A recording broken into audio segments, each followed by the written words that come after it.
Two men. Two philosophies. Two choices. One decision. You decide.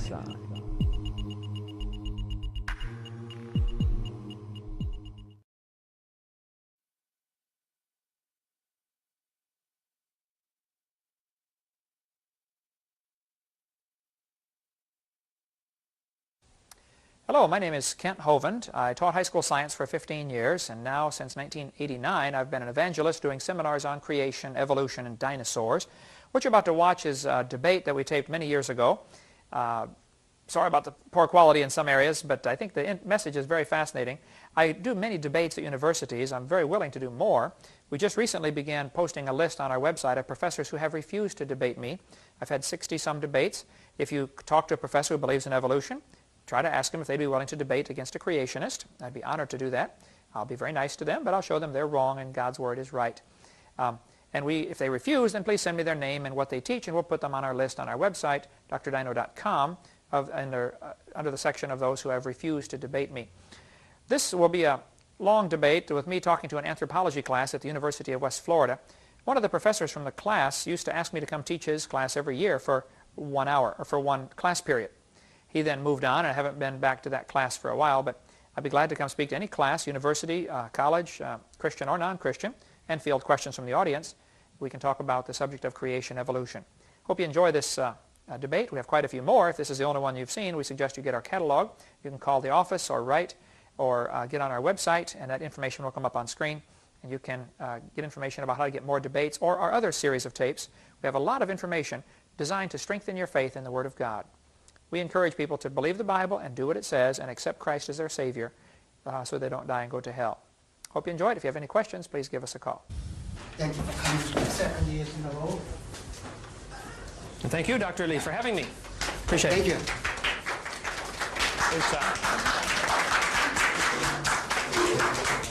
All right. It's good to be here. My name is Kent Hovind. I live here in Pensacola. Moved here 5 years ago to put my wife through school at Pensacola Christian College. I have 3 teenagers. They go to Pensacola Christian High School.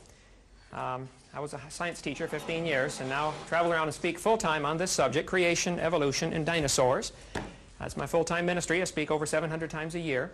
I'm an old-fashioned Bible-believing Christian. I believe the Bible is literally true from cover to cover. And with my science background, that puts a little different slant on things. And so what we're going to share with you today, of course, is the creationist view of how the world got here, and some of the things that you've been taught in anthropology class, I would say, of course, are very, very wrong. But it's good to have scientific discussions like this. That's the purpose of an education. See, if you're only shown one side of an issue, you're not being educated, you're being indoctrinated. So an education shows people all the various sides and lets them use their own intellect and decide which one is the most reasonable. I hold without apology to the creationist worldview, that this world is too complex. It had to be created by an all-wise, all-powerful creator who is outside of and beyond and above and not affected by his creation. There are really only 2 opposing worldviews. There is the worldview of evolution. I'm going to draw it like so, and I'm going to make 3 columns for this discussion here. We'll take questions all along the way. You can stop me at any time, say, no, wait a minute, I disagree with that, and we'll discuss it. And Dr. Lee introduced me as the leading expert. I don't know about that. I was just a high school science teacher. But I do have plenty of opportunities to speak on this. I do numerous debates at universities. I've had 3 here so far at University of West Florida, and I appreciate the academic atmosphere where they allow me to come in. I speak many times in public schools. I was in 6 this week already. I speak very frequently in public schools, and I think students need to see all sides of this issue. What we've had for the last 30 years particularly, though, is the creationist worldview has been totally censored out of our textbooks. I collect the public school textbooks. I have just nearly all of them, from science textbooks from all the major publishers for many years. And the evolutionist frame of mind, or worldview, is the only one that is promoted in the textbooks. Now, of course, we have many teachers who treat the subject very fairly, but the textbooks have become increasingly one-sided. We're going to make 3 columns. There are some facts. And then there are different ways to interpret the fact. Sometimes 2 people can look at the very same thing and come to opposite conclusions of what they're seeing. The story is told about the farmer was out pulling a calf one time. Anybody raised on a farm here? Any farm kids? A calf puller is a long pole with a block and tackle on it, or a come-along on it, and in case the cow has a hard time having a calf, you hook a rope around the calf's leg and you winch it out of the cow. Help the cow out a little bit. Well, this farmer was out there pulling a calf, and the city fella stopped to stop his car to see what's going on. He'd never seen anything like this before in his life. And the farmer said, "Come here, man, give me some help, would you?" And the city fella said, "Me?" He said, "Yeah, come here." He said, "I don't know nothing about this." He said, "Come on, I need some help now." So the city fella hopped out of his car, jumped the fence, ran over there and helped the farmer pull the calf. Never said a word. Just did what the farmer told him, you know, hold this, pull this. About 10 minutes later, they're walking up to the barn to get washed up.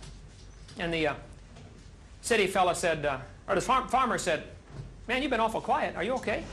He said, "Oh, yeah, I'm fine, I'm fine." The farmer said, "Have you ever seen anything like this before?" The city fella said, "No, sir, I've never seen anything like this before in my life." And the farmer said, "Well, you got any questions?" He said, "Oh, yes, I do. I have one question been bugging me the whole time we're out there." The farmer said, "Let's hear it." The city fella said, "How fast do you think that calf was going when it ran into that cow?" No, you're looking at it all wrong. We are not separating the collision here. See, two people can look at the same thing and come to very opposite conclusions. I'll give you an example. It's a fact. Grand Canyon exists. I don't think you'd find too many folks that would disagree with that. Of course, there's always a few on the lunatic fringe who would say, "No, we're not really here. We just think we're here. There is no such thing as reality." Okay? We're going to discount those folks for today's discussion. There are really only two options, okay, to a lot of these questions we're going to raise today. Grand Canyon is there. It's a big crack in the ground. I have seen it from numerous angles. There is no question it's there. Now, there are several ways to interpret how it got there. The evolutionist interpretation. The evolutionist interpretation says it took a little bit of water, millions of years. That's called uniformitarian geology. How many are familiar with that word, uniformitarian? The way it's happening today is the way it has always happened. Charles Lyell was the champion of uniformitarianism back in his book, 1831, Principles of Geology, Volume 1. Charles Lyell really taught and introduced into the public arena the idea of uniformitarianism. There is another worldview, which is the creationist worldview. The creationist worldview says it took a lot of water, a little bit of time. Lots of water, a short time. You see, while the mud was soft, and Grand Canyon is obviously all composed of sedimentary rock, so it was all sedimentary rock mud at one time before it turned to rock. There's nobody would argue that question. That's how sedimentary rock is formed. The creationist would say a lot of water formed Grand Canyon in just a matter of a few hours or a few days, not millions of years. The fact is, the canyon is there. Now, how are you going to interpret that fact? Some people tend to confuse the interpretation with the fact, and that's where you have to really watch that you don't get caught in that trap. What we're going to share now is just the creationist worldview opinion of how it may have happened. None of us were there. That's obvious. So we have to then go on the facts that we can find and try to interpret, make up a model that'll work, and say, okay, this is maybe how it happened. The creationist worldview. I believe that the world is only 6 to 7, maybe 10,000 years old maximum. It cannot be any older than that.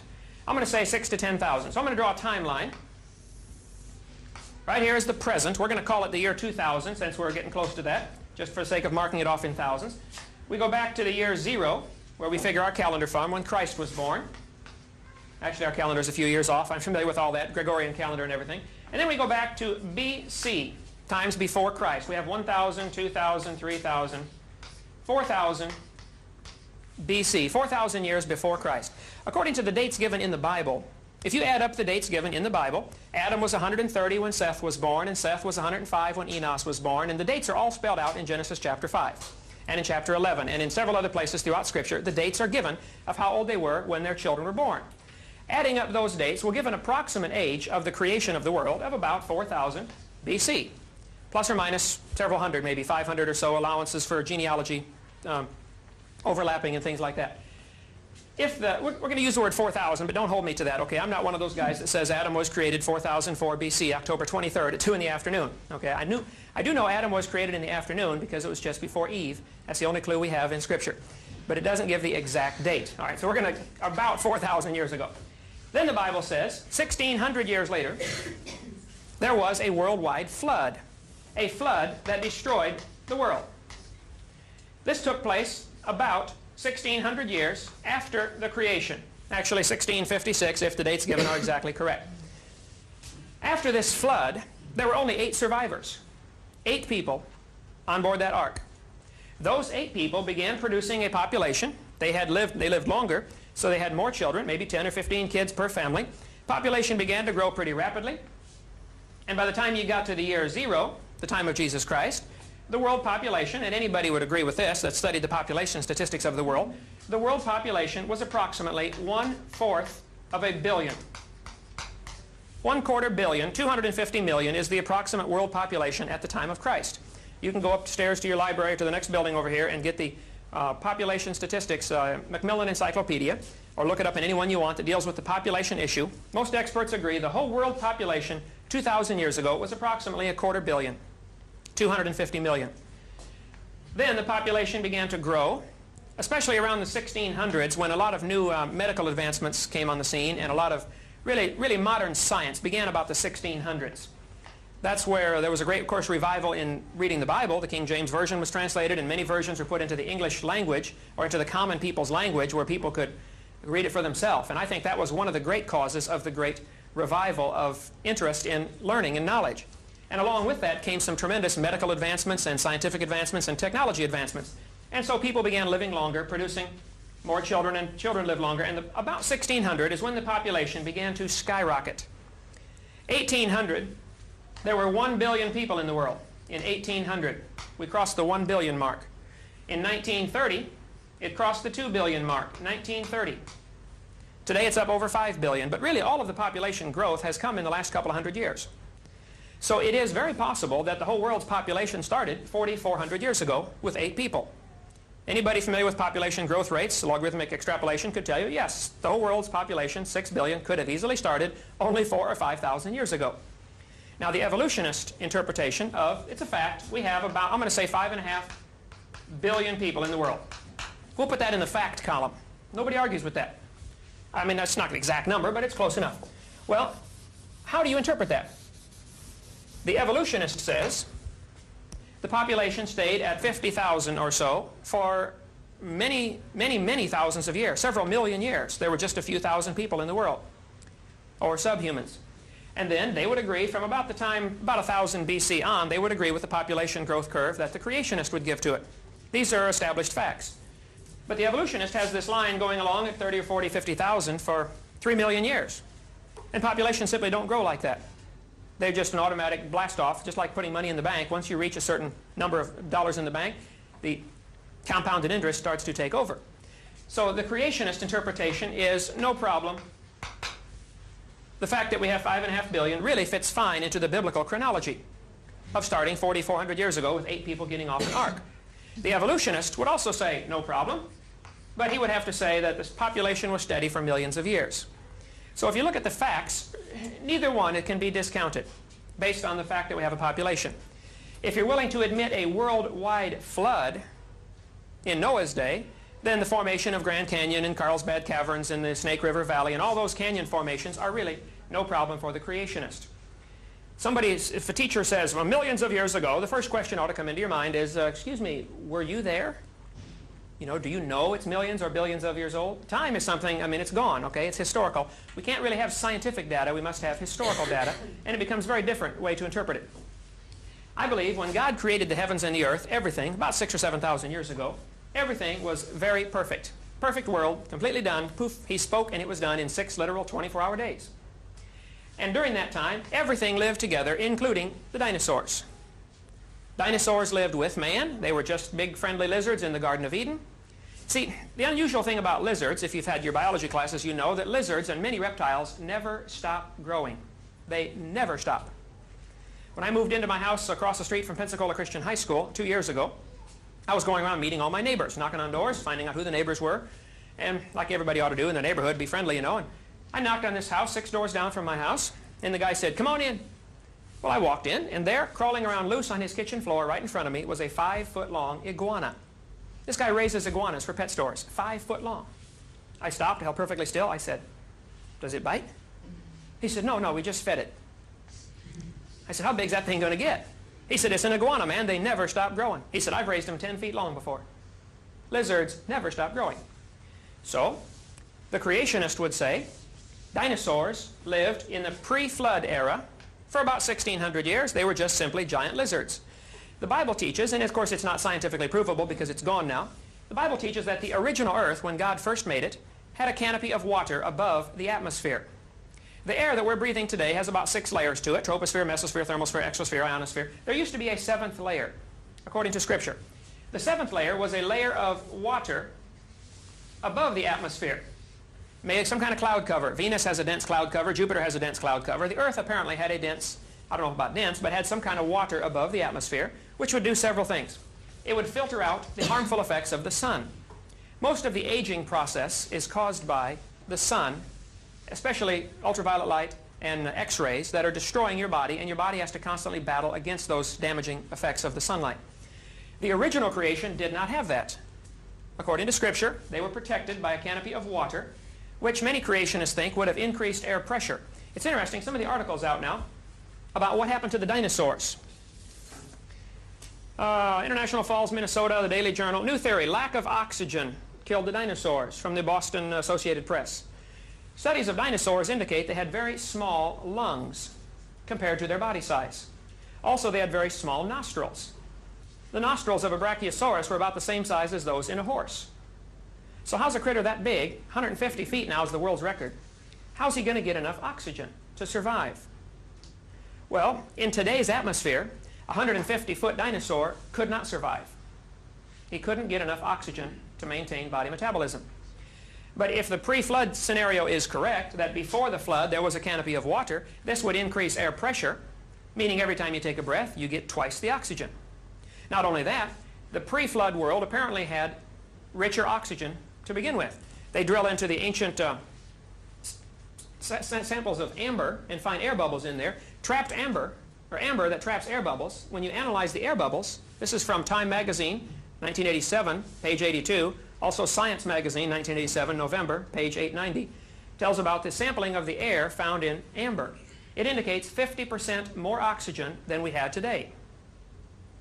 So instead of 20% oxygen, they had 30% oxygen. Well, these are a couple of scientific facts that really would fit fine with the creationist worldview. The original Earth had a little richer oxygen and higher pressure. The strange thing about high pressure gases is when you take a breath, you get twice the oxygen per lungful, and your healing process is much faster. Many major hospitals today are putting in what's called hyperbaric chambers. Little Jessica McClure, the girl in Texas that fell down in the well, remember that in 1987? Her foot was twisted around and stuck in her face as she was down inside of a 12-inch pipe for over 2 days, 58.5 hours. When they got her out, her foot was completely black and part of her leg was black from lack of circulation. They were going to cut her foot off, but one of the doctors suggested that they try her in a hyperbaric chamber. They put Jessica in a big steel chamber, pumped it up full of pure oxygen, and put it up to 30 pounds per square inch. Today you're breathing about 14.7 pounds per square inch atmospheric pressure. At 30 pounds per square inch, Jessica's foot began to turn pink within a few hours. It forced oxygen into the tissue. And they finally had to cut off the tip of her little toe. That's the only thing that wouldn't respond. She would have lost her whole foot. And many major hospitals are getting these hyperbaric chambers because they are learning that high-pressure oxygen causes the healing process to go many times faster than normal. A lot of burn patients are put in hyperbaric chambers these days because they heal so much faster. The Bible account would indicate that the whole world had these conditions. And so in pre-flood conditions, the people actually lived over 900 years. And there are many accounts, besides the Bible, many ancient accounts in literature that tell of a time when ancient people lived many, many hundreds of years. And that certainly is biologically possible. If you could alter not only the atmosphere that you're breathing, but also the plants would be getting more, better growth rate and have more nutrition to the plants. The people, apparently, according to Scripture at least, lived over 900 years. Here's a chart that I made of the length of the people's lifespans. Adam, for instance, every notch is 100 years here. Adam, according to Scripture, lived over 900 years. His son Seth lived over 900 years. Right here, this black line going down is the flood, 1,600 years later. These are straight from the dates given in the Bible. The people before the flood lived over 900 years with 1 or 2 exceptions. After the flood, lifespans dropped off to 400 years, and then down to 200 years. Something changed because of that flood. Well, the creationist worldview would say this canopy of water fell down. It rained 40 days and 40 nights. It flooded the world. It was a worldwide total catastrophe for this place. Everything was covered. All the mountains simultaneously covered at one time. People say, now wait a minute. Is it possible to flood the world? Could it rain enough to flood the whole world? Well, today, absolutely not. No. There's only enough moisture in the atmosphere to rain about 2 inches. But there's enough water in the ocean to cover this world 2 miles deep right now. If the world were smoothed out, if you push the mountains down and lift the ocean basins up, if you equalize things, the water would be 12,000 feet deep over the entire world. Well, the Bible indicates that after this flood, or actually during the course of the flood, in the last few months of the flood, the Bible says the mountains arose. The earth's crust was crinkling in under the pressures of all this water and the great catastrophe that it was under, and the mountains lifted up, and the ocean sank down during the last few months of that flood. As the mountains lifted up, the water would run off into the hole on the way, forming Grand Canyon in a matter of a few hours, because you had many, many thousands of feet of soft sediment. During that flood, all sorts of animals drowned, and people. Their bodies would then be, those that drowned, some would float and would rot and would not be preserved as fossils because they floated around. Some would happen to get buried.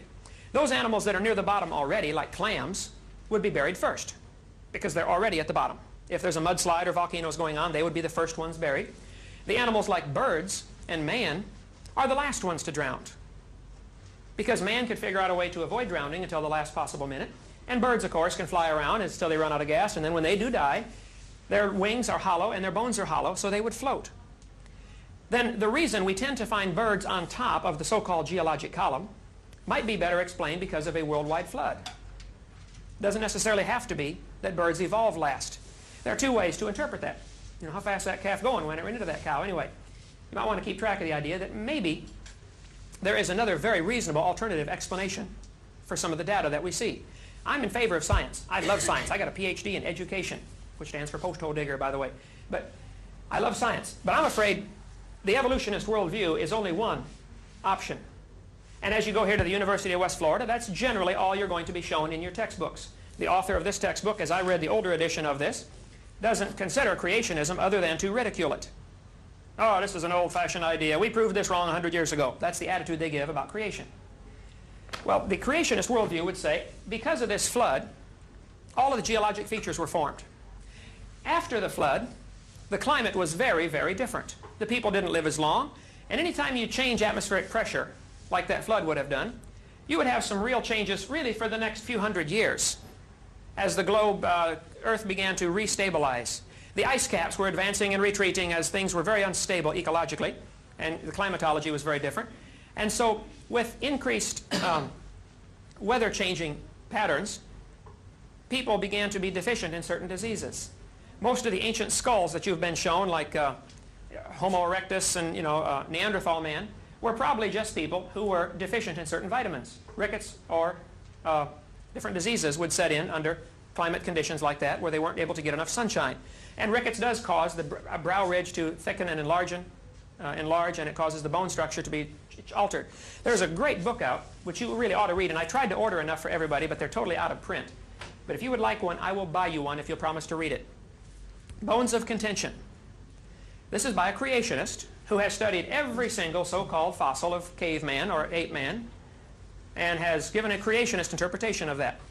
So if you'd see my son afterwards over there and put your name on the list, I will buy you one if you'll promise to read it. I don't have enough money to buy everybody a book to sit on your shelf. But if you really want an education, you ought to see both sides. If you like what you believe because whatever reason, well, then you may not want to see the other side. But there is an awful lot of evidence that says these so-called cavemen, Neanderthal man, Piltdown man, Java man, Peking man, etc., are either misidentified, little fragments, or they are simply deformed humans from certain things. You could line up the skulls of folks in this county in the same sequence that they appear in your anthropology books. There are folks with the same deformations of their skulls. So that lining up bones in a certain order does not prove that's the way it evolved. Yes, sir? Why are the bones that have been found only quote-unquote sickened bones? Why don't we have a fine array of healthy bones from these people too? All right. Here is some charts that I photocopied from this book of the different so-called, like for instance, Homo erectus, Homo habilis. and the dates that they were assigned. You got to understand, there is a preconceived idea that is very well established called the geologic column, the time scale by the evolutionist. You know, so certain things happen, and it's a preconceived idea. And if a fossil is found, it must fit into that pattern, or the time is rejected. Many of the fossils that have been found, they have said, well, this is fully human, but it's too old. There's archaic Homo sapien species that don't fit. Pure, 100% normal, natural Homo sapien bones have been found, just like today's bones, in layers that are supposedly 2 million years old. So all sorts of mental gymnastics must be done if you want to preserve the theory, the interpretation. If you're just willing to look at the facts, you would have to say, hey, if this bone is 2 million years old, then all these other things don't matter. They can't be human ancestors. And I've got enough of these to pass out to everybody. We'll do this at the end in just a second. Homo erectus, Homo habilis. Should be another page of these, bud. Oh, here. I thought, yeah, here they are. Okay, 2 separate ones. No, that's something else.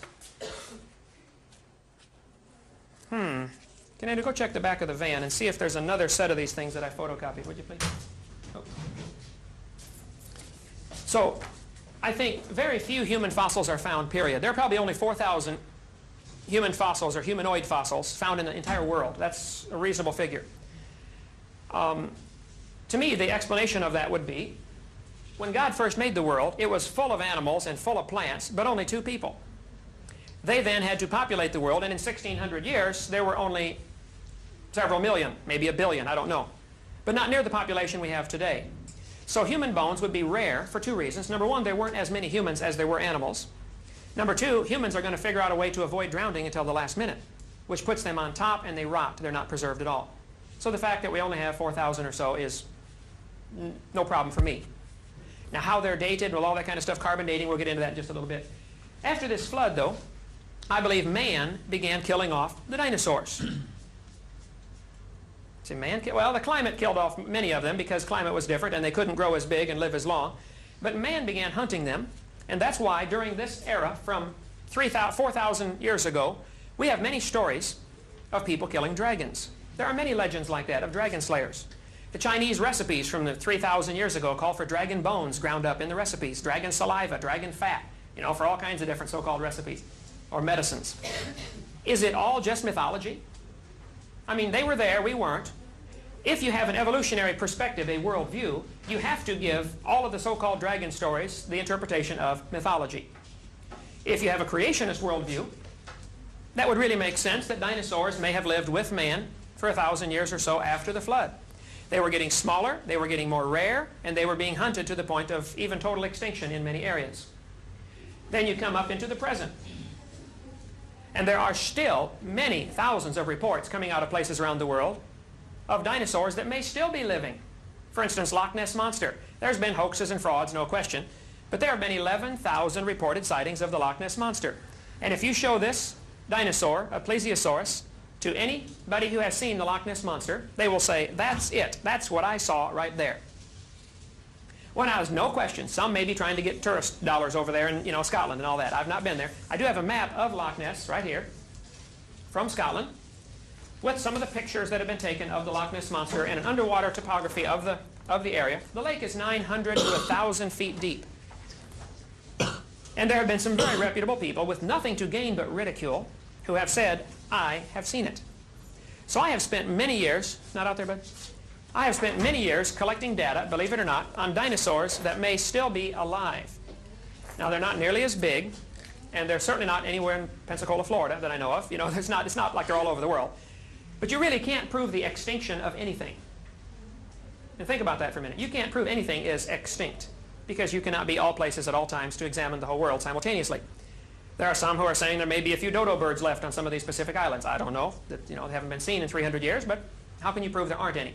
So proving extinction is an impossible thing to do. There are those who are saying that there could be a few dinosaurs still left. If you watch programs like Unsolved Mysteries or Sightings or things like that, you see some awfully bizarre things on there that don't make sense if you have this worldview. Because you've already been taught dinosaurs died out 70 million years ago. Don't dare question that, or you'll be excommunicated from the temples of higher learning, you know? Yes? Well, I'm detecting a little bit of a straw man here, because if this so-called evolutionist view isn't half as solid as you're making it out to be. There's a big argument now whether or not dinosaurs were warm or cold-blooded, and there's no bird fossils at all. There's only 3 Archaeopteryx fossils in the whole world. Nothing else even looks like a bird. They're real willing to talk about what's the problem with it. And I don't see this monolithic view held by the evolutionists at all. I mean, I just got done going through 6 books on early man for a paper on the Piltdown hoax, and these guys can't agree on a Homo habilis at all. There's no view out there that's saying, yes, it's this way, yes, they did this. They're real flexible on that. I think it's kind of who you talk to, but I sure don't detect this evolutionist monolith out there that's has to be, that they're all got this view, because they know. One way or the other. Yeah. Okay, that's a good point. But see, what I'm concerned about, I guess, as a high school teacher, is what is in our grade school and junior high and high school textbooks. I assure you, in those books, it is a monolithic worldview. This is the way it happened, boys and girls. It is presented as if it is a fact. There is no other alternatives offered. Sure. So at a college level, you may have a good point. But at junior high, high school level, it is a monolithic worldview. This is the way it happened. And so I object to that. I think the teaching of evolution is largely religious, not scientific. Now, we must define our terms. Evolution. I have Webster's Dictionary's definition of evolution. Okay? Webster's Collegiate Dictionary, 2nd College Edition, 1986. Evolution, I'm just going to read part of it here, and you're welcome to look it up for yourself. A development of a species, organism, or organ from its original or primitive state to its present or specialized state, phylogeny or ontogeny. The theory, now generally accepted, that all species of plants and animals develop from earlier forms of hereditary transmission of slight variations of successive generations. Well, actually, this is, I think, a little deceitful, because what is taught in our textbooks is more than just the idea that parents may have children that are different than the parents a little bit. That would be classified, in my view, as microevolution. There is evolution in that sense as far as variations. I have 3 children, they're all very different. If a couple has 10 children, they're all going to be very different. And your grandkids will be even more different. But that's not really evolution. That's where we need to define the term, I guess, and I should have done this earlier. Micro and macro. I would accept microevolution. I would say, for instance, you could get a variety of mutts from the dog pound, and over the next 50 years, through selective breeding, you could develop a wide variety of dogs. You could maybe even develop the Chihuahua and the Great Dane in 100 years. I don't know, maybe take 500 years, but it could be done. But stand 50 feet away and look at it, it is still a dog. It is obviously not a hamster or a turtle or a tomato. It is not really evolution in the sense that's taught in our textbooks. What's taught in the textbooks is that these examples of microevolution are somehow proof of the general theory of macroevolution. And that's where I disagree. This is a religion. There is no evidence whatsoever to back this up. Nobody has ever seen a fish turn into an amphibian, or an amphibian to a reptile, or a reptile to a mammal. Nobody's ever observed that. Nobody's ever found a fossil. That is a belief. The fact that we have micro changes, I'll put that in the fact column. Micro variations. You can ask anybody that raises anything for a living. Find some fellow who raises tomatoes for a living and tries to develop hybrids or purebreds. He will tell you, oh yeah, you can get a wide variety. You may get 50 different kinds of tomatoes. But there are limits. And when the further you get from the norm, you may get one desirable trait, but you're going to get some real serious defects. Any cattle breeder will tell you, he can get a cow that'll give a lot more milk, but it's not as disease hardy. It succumbs to diseases easily, or some other thing else goes wrong. So that would fit perfectly with the creationist worldview, that God made them after their kind, not species. Each kind of animal was originally created, and there has been variation and diversification within that kind, but nothing changing to a new kind of animal. For instance, dogs. All the different dogs, including the wolf and the coyote and the hyena and the fox, may have had a common ancestor. I wouldn't argue that. But it's still in the dog family. It's still the same kind of animal. You didn't get a new kind of animal out of it. And you may diversify to the point where they are no longer interfertile. Great Dane and a Chihuahua. Though technically they are interfertile, except for mechanical reasons, they could produce a puppy.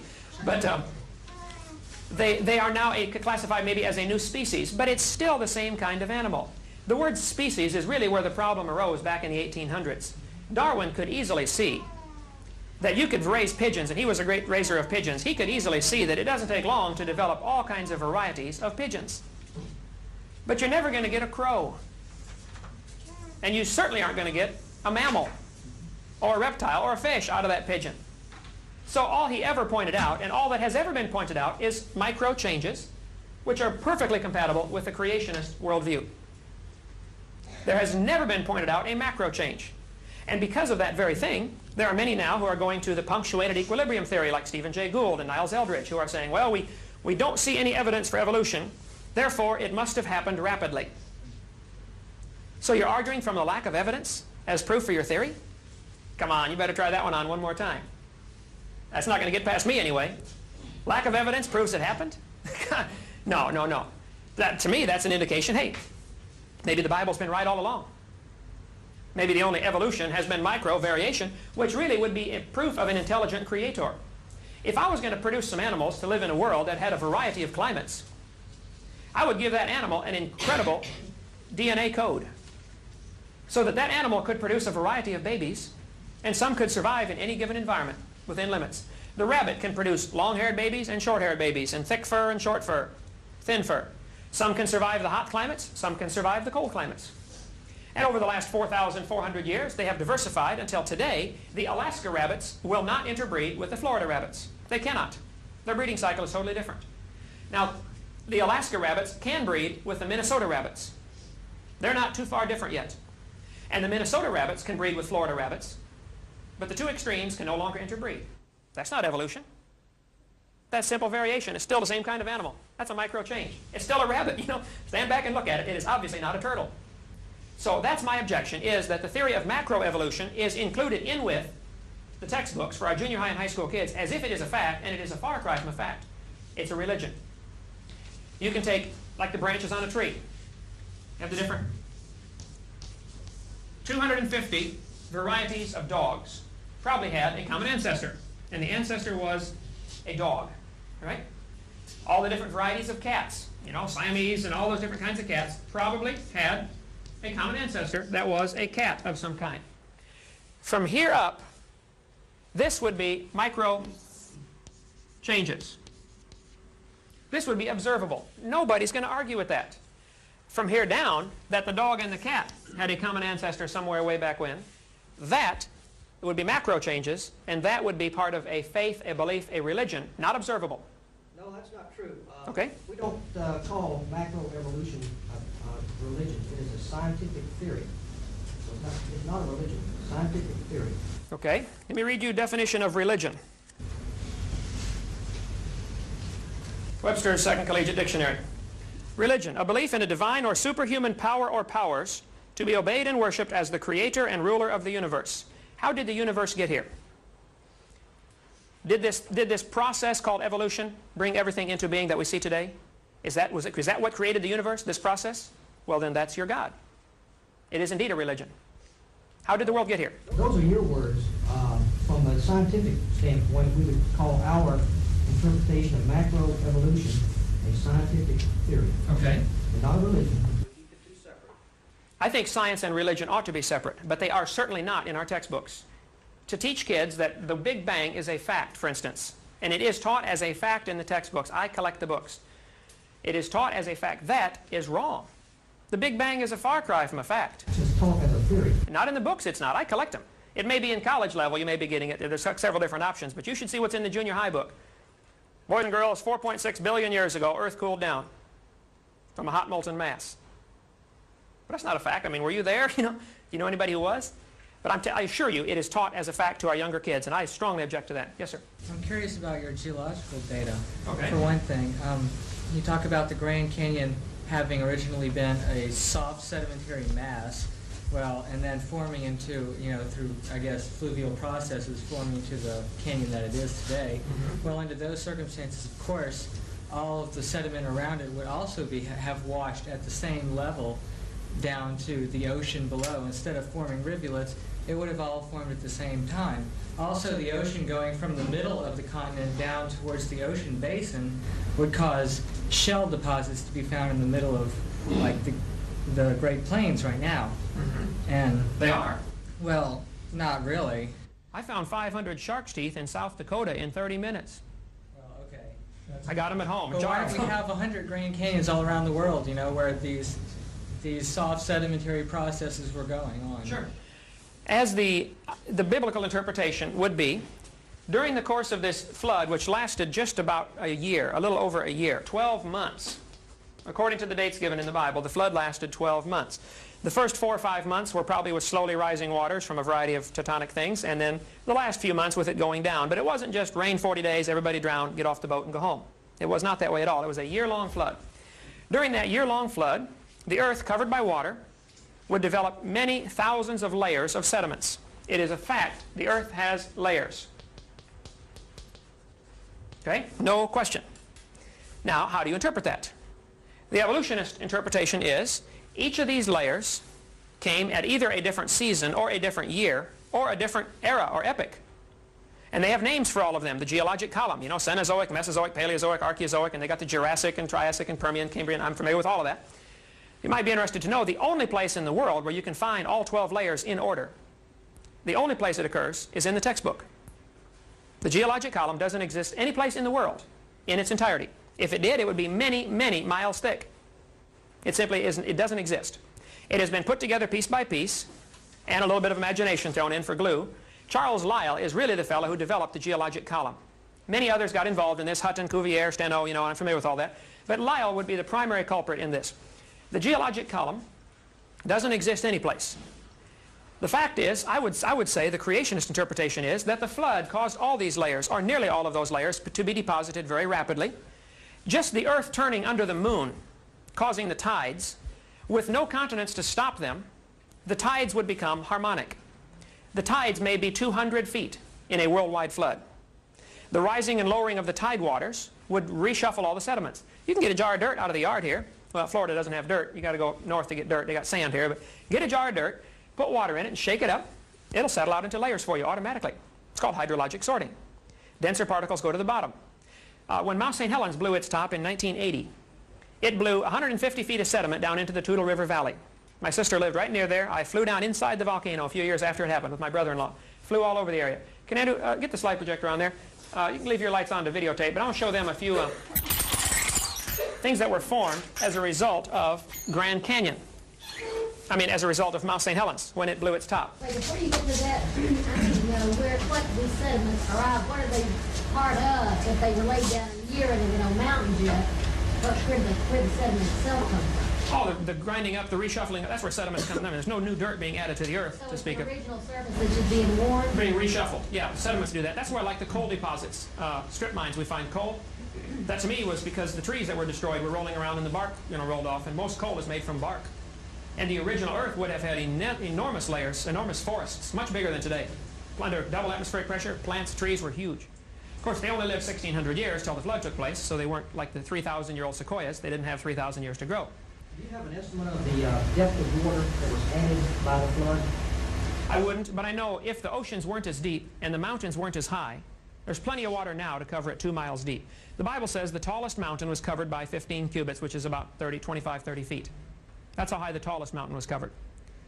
And then as the ocean sank down and the mountains arose, if the mountains rose up slowly, the water would run off slowly, leaving behind nice smooth mountains and big flat plains like Kansas and Nebraska.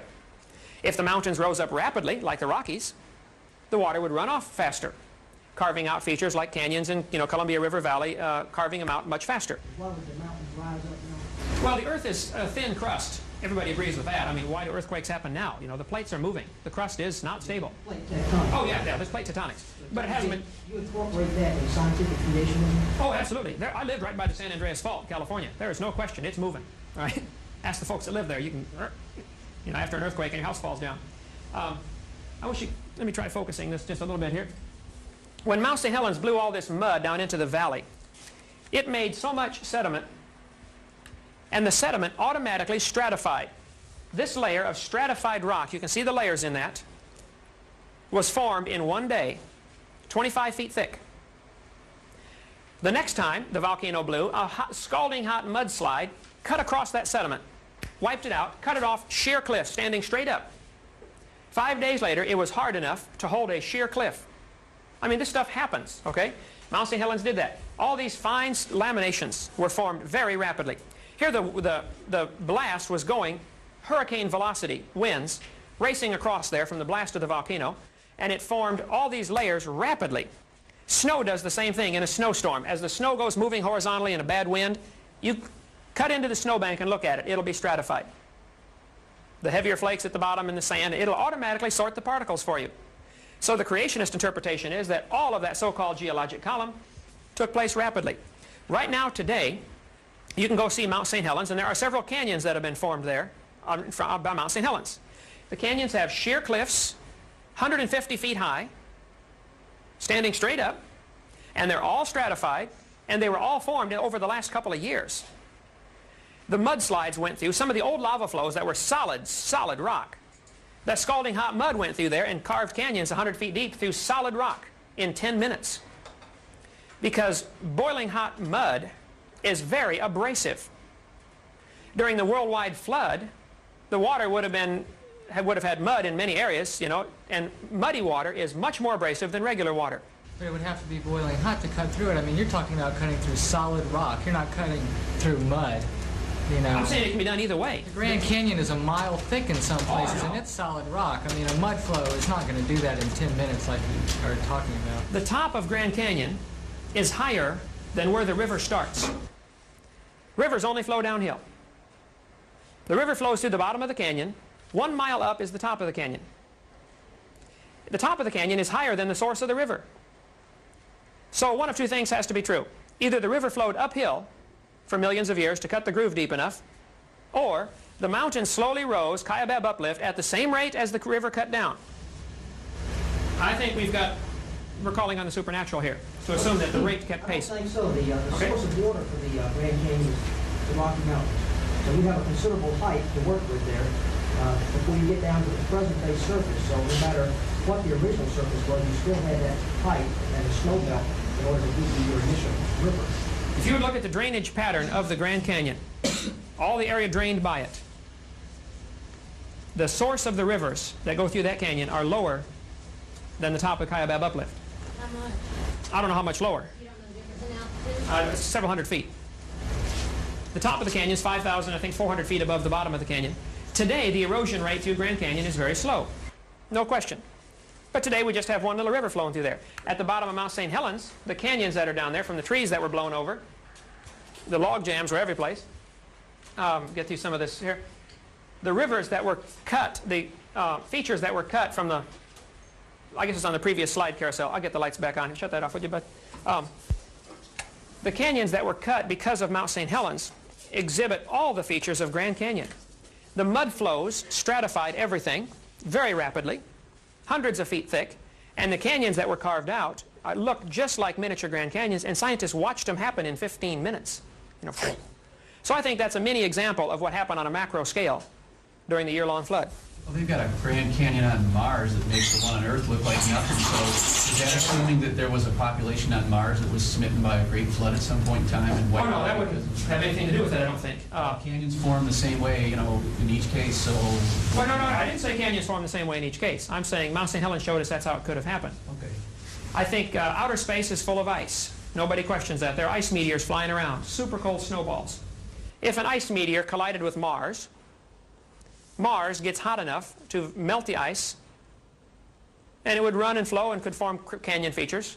Human habitation would have nothing to do with the canyon on Mars. Okay? Same with the moon. The craters on the moon, you know, they may be from ice impacts because they find almost no meteorites, but lots of craters. You know, an ice impact would do that very same thing. And outer space is full of comets. Of course, I didn't see it happen, and you know, I can't prove it, but that's... When was your grandfather born? When was my grandfather born? Yeah. I never Because you weren't there and you didn't see it, so... Didn't see it. You know, you're always telling us you didn't see it, you weren't there, but you weren't there for your grandfather's birth either, so how do you know he was born? Right.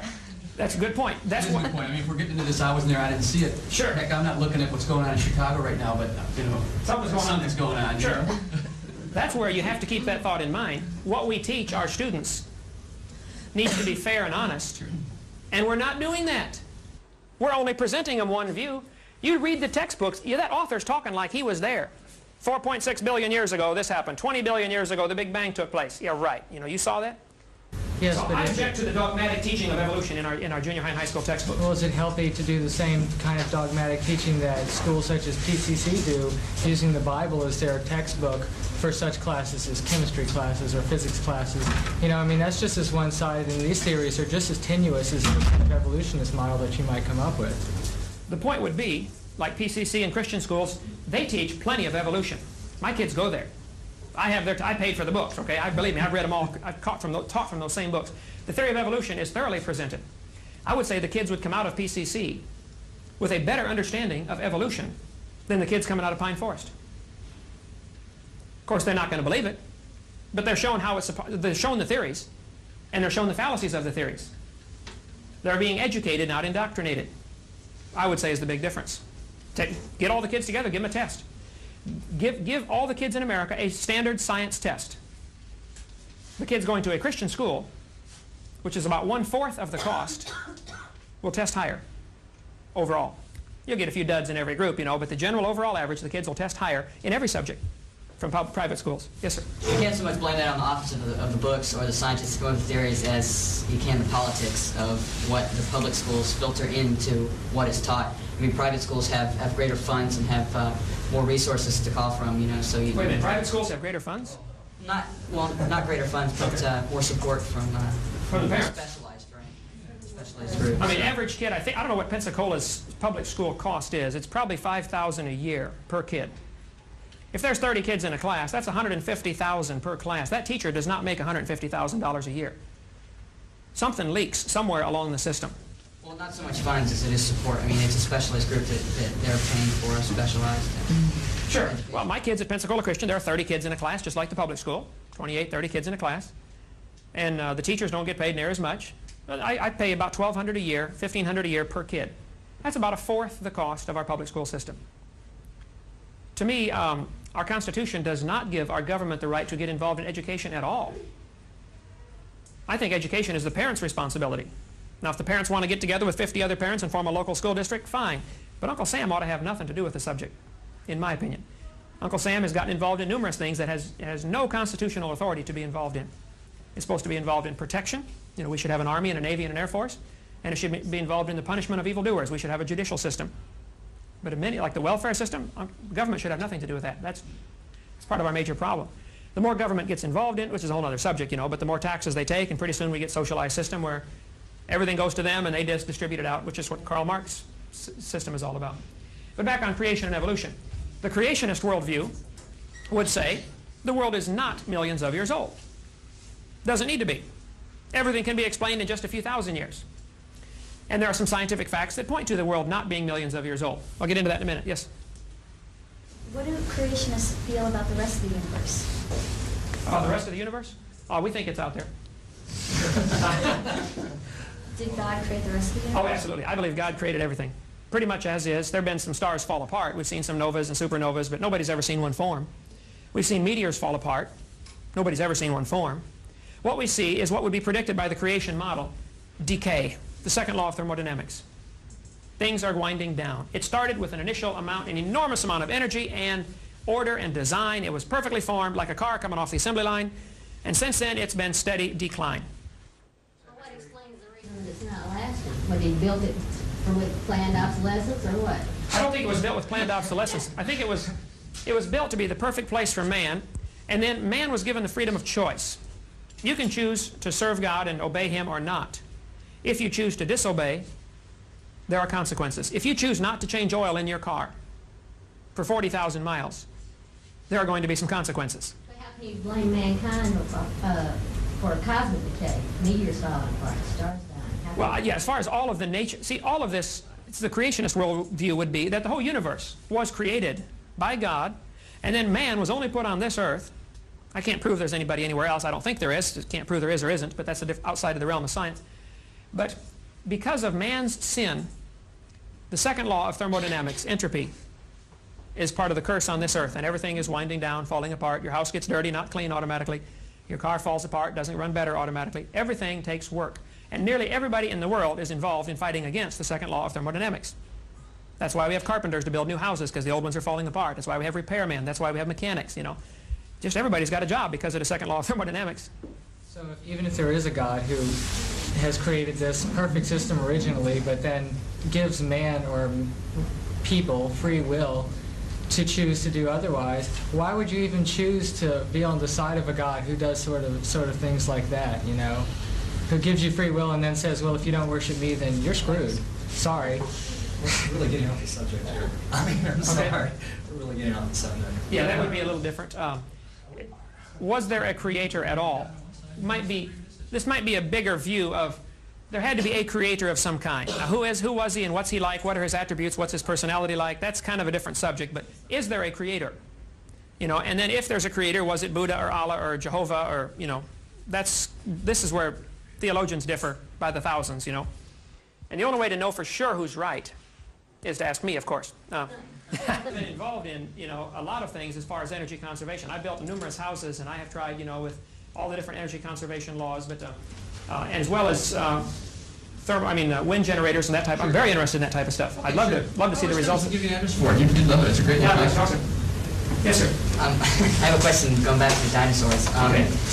Where do you think that the dinosaurs that survived past the flood were just survivors that did not go, or were there dinosaurs that were, smaller ones, of course, that were on the ark, or were they all just survivors in the water, like plesiosaur or the brontosaurs or so? Okay. Were there dinosaurs on the ark? I would say there had to be dinosaurs on the ark, those that needed to be. The Bible is very plain. Noah brought air-breathing, land-dwelling animals. He did not need to bring fish on the ark or whales. We have classified whale as a mammal. Well, our classification system dates back a couple hundred years. The Bible classification system may be different, where if it lives in the water, it's a fish, be it whale, dolphin, you know, or barracuda. So we cannot take today's classification system and fault the Bible, because a whale may have been considered a fish in biblical terminology, which was long before Carolus Linnaeus came along. But the air-breathing, land-dwelling dinosaurs, we assume Brachiosaurus would have been land-dwelling, though some say, no, they lived in water because they were too heavy to support their weight. I don't know. But Noah, being 600 years old when this boat was built, would have been smart enough to figure out to bring 2 babies on the ark. Just be sure to get a pink one and a blue one. All right? The reason for bringing babies would be numerous. For one thing, there's only about 40 different kinds of dinosaurs. There are 800 different varieties in the textbooks. You know, there's a brachiosaur, the apatosaur, the cetosaur. But if you look at a cetosaurus and an apatosaurus, you're going to say that's the same kind of dinosaur. It's like there are 250 varieties of dogs, but Noah only had to have 2 of the dog kind on the ark. There may be 800 names of dinosaurs out there for these kids to try to learn, but there's only 30 or 40 basic kinds. And if you limit it to babies, no problem, or young ones. After this flood, the climate was different. The water-dwelling dinosaurs, of course, many of those would have been destroyed. In catastrophic conditions, fish get killed in the water. You know, an earthquake underwater can kill fish in the water. Thermal shock or just the shock of the tectonic plates moving. But some would survive. You know, because there's a catastrophe, a worldwide catastrophe, doesn't mean it's simultaneously catastrophic. There may be, you know, earthquake here, and 6 months later, earthquake here. You know, tranquil seas would be someplace. We would have tranquility in the midst of the chaos. Okay, so Noah happened to be in those spots with his ark floating. As part of your theory, did you say that there have been no new species created since the creation? No, I would say there have been no new kinds created. As far as species, the Great Dane, or the Chihuahua, is probably a phenomena of the last 500 years. They probably did not have any Chihuahuas 500 years ago. But is a Chihuahua a new species? Well, it's kind of a subspecies. We call them all dogs the same species. Yeah, yeah. I mean new species like the frog, for example. Right, there's a whole bunch of varieties of frogs. I don't know how many different varieties, but that's where I would be very cautious to stick with the word kind, not species. By species, we define it as interbreeding. Yeah. So there's I don't know that I would even go. There's nothing new since creation. I would not go with that definition. Nothing significantly new. Yeah, nothing significantly new. Interfertile may not be the divisional line between the kinds. You might be able to take a horse and a zebra and get them to interbreed. You may be able to get, some have argued that they've been able to get a cat and a dog. I've not seen any proof of that. That kind of stuff appears in Inquirer magazine from time to time, you know, that a dat or a cog is born. But they argue that you can get a lion and a liger. I think that's been done and fairly well documented. But stand away and look at it. They're both the same kind of animal. You know, so many species have disappeared since then, but none have been created. None have evolved since then. Many species have disappeared, and some complete kinds may have disappeared. Probably the Tyrannosaurus rex. I would say, within the first few thousand years, if you could kill a T-Rex, you would be a hero. They'd tell stories about you around the campfire. And the story gets blown out of proportion with the telling of it, and pretty soon he's got, you know, breathing fire and flying around and, you know, big as a mountain. But I think the basis of the story was in historical fact. They were killing off dinosaurs. The Bible doesn't mention dinosaurs. Oh, it does too. Does it really? In the book of Job, Have a reference? oh yeah, Job is right in the center of the Bible, just before the book of Psalms. Job chapter 40, and verse number 15, talks about Behemoth. It says Behemoth is the chief of the ways of God. The Hebrew word there is the biggest. That would, I think, probably be the Brachiosaurus. It says he moves his tail like a cedar tree. Well, it had a tail like a cedar tree. Some reference Bibles will say Behemoth was an elephant hippopotamus. You got to understand, in 1841, the bones were put together of the first reconstructed dinosaur. 1841. King James Version of the Bible was translated in 1611. So if dinosaurs were nearly extinct 1,000 years ago, let's say for all practical purposes they're totally extinct, people forgot about them. During the Dark Ages, the knowledge of dinosaurs and dragons was lost. First-hand knowledge. They're gone. They died out 500 years earlier. When they start putting the bones together in the 1800s, the people said, wow, when did this animal, where did this come from? So it was a golden opportunity to try to teach, well, maybe they lived millions of years ago. Actually, it was in the 1800s that the word prehistoric was invented. The word prehistoric will not be in a dictionary from the 1700s. Would you say dinosaurs were around during the time of the Roman Empire? I think they were, and I have some pictures on, I got 6, 7 carousels full of slides. Roman mosaics have been found showing dragons fighting, long-necked dinosaurs. Paintings found in caves in Africa, even scratchings in the walls of the Grand Canyon depict dinosaurs.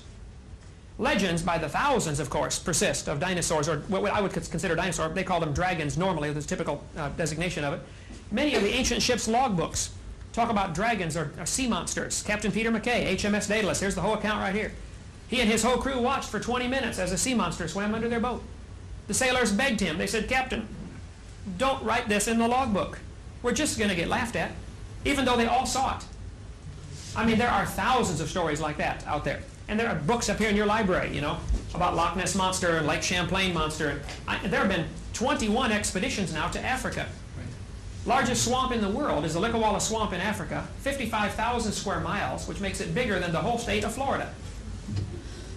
That swamp, Dr. Roy Mackle, University of Chicago, microbiology professor, he's been over there twice. He's going again this month or next month. His phone number and address is right here. Call him up. After his 2 trips in 1980 and 81, a movie was made called Baby, about the possibility of dinosaurs still living in the African swamp. Now, I'm not saying they're everywhere and they're running around Pensacola, but it's a big world. You get a swamp as big as Florida that's nearly uninhabited. Matter of fact, the Congo government that owns it said it's 80% unexplored. You know, they've flown over it and mapped it, but that's not exploring it. If it's such a big world that we can miss dinosaurs, then maybe we're missing some new species that you claim aren't happening. I mean, how do we know that we know all the species that are there and we don't know the new ones if we don't know the old ones either? I mean, here you're arguing from lack of evidence again. Whoa. You're arguing from a negative position. Yes, you're telling me that there's, I know the name of that thing, Mankola Mbebe might be out there, and it's reasonable to assume that. But you're also saying that we know for sure that there's no new species. Oh, I didn't say there's no new species. There's probably a lot of stuff yet to be discovered. You said there haven't been any new species since the flood. There haven't been any new kinds, would be my argument. What is a kind? That's a nebulous term. What is a species, for that matter? Nobody's got a good definition of species either. That's a great definition of species. You'll be the first one to know it. Look it up. Everybody's got it in the back. Look it up in the little anthropology book there. It's got a definition of species. You get 50 different anthropologists or biologists to define the word species. You come up with 50 different definitions. Gee, the only one I've ever heard is that it's an interbreeding population. That's the only one I've ever heard. That's the only one I've ever heard.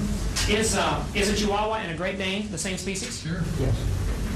They're listed as the same species. You look at them there. Okay, but I would be cautious about, from my standpoint, of using the word species. I'm going to stick with the word kind, which may be something more like family. I think a dog and a coyote. Is a dog and a coyote the same species? No, same genus though. Are they interfertile? Sure. Well, why aren't they the same species? Your definition says they're They don't interfertile. have to be. It's an interbreeding population. If they start to interbreed, if you had 300 dogs and 300 coyotes and put them on an island for 6 months, you got it. That's your population right there. So your definition of species is flexible then? No, it's not. It's an interbreeding population. That's the definition. Well, the dogs in Florida Florida are not interbreeding with the dogs in Hawaii right now. They can, though. Yeah, but they're not.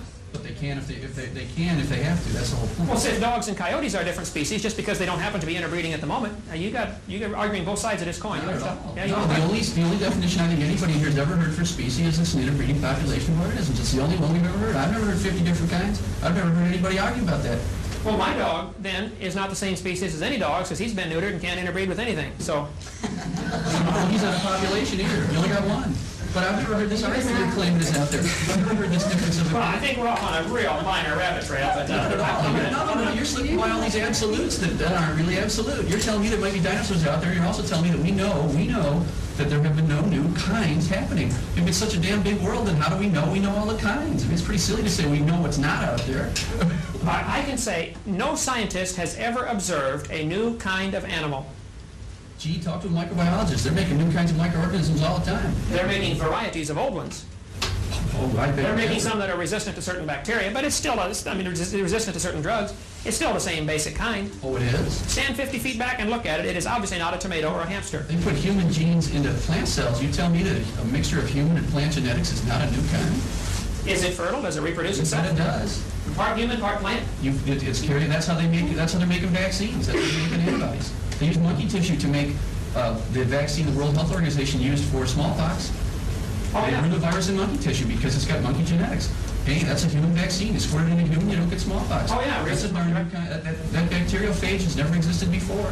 It's never carried those genes before. It's still a bacteria. No, it's not. That's What the is whole it? point. Who knows what it is? It's a half bacteria, half something else. So you're saying, here's your argument. With human No, it's intervention... not an argument. It's just what it is. I'm Okay, not arguing the here's your point. I'm point. just saying there it is. You know. Here's your point. With human intervention... A creator intervened and made it. With intelligent input, you can mix two things together that formerly would not mix together and create something new. Sure. I would say that's what the creator did initially. He created things out of nothing initially, created some basic kinds, and without any intelligent intervention, there are no new kinds that have been observed. Never been observed that a new kind of animal. And the animals that do breed tend to stay within the same kind of animal. Dogs produce some kind of dog. Horses produce some kind of horse. And much of the evidence that's presented in I'll call it kind, but much of the evidence presented in our textbooks, for instance, the evolution of the horse from Eohippus to Equus, has been disproven many years ago. Right. But it is still presented to the high school kids. Gee, it wasn't presented to me when I was in high school. I've got the books. I photocopied out of the books. I don't know what books you got. So you must have gone, I don't know where these people are going to high school. It wasn't presented to me, and that was a long time ago. Come to my house, 1 block north Pensacola Christian High School, and I'll show you my huge collection of textbooks, and I can assure you, I can point out many things that have been proven wrong years ago that are still in the Well, textbooks. so are we arguing with the theory or arguing with the textbook printers? I mean, they're not the guys that are coming up with the evolutionary theory. They're the guys that are writing high school textbooks. Oh, yeah, the guys that are There's an argument with not evolutionary theory. We got an argument with textbook publishing company. I think we need to argue with the textbook publishing company Yeah, sure, so and I mean, selection committee. As far as the general theory, it is a philosophical worldview. It is not observable. You don't observe any changes from one kind to another. No, absolutely. Okay? Yes, ma'am.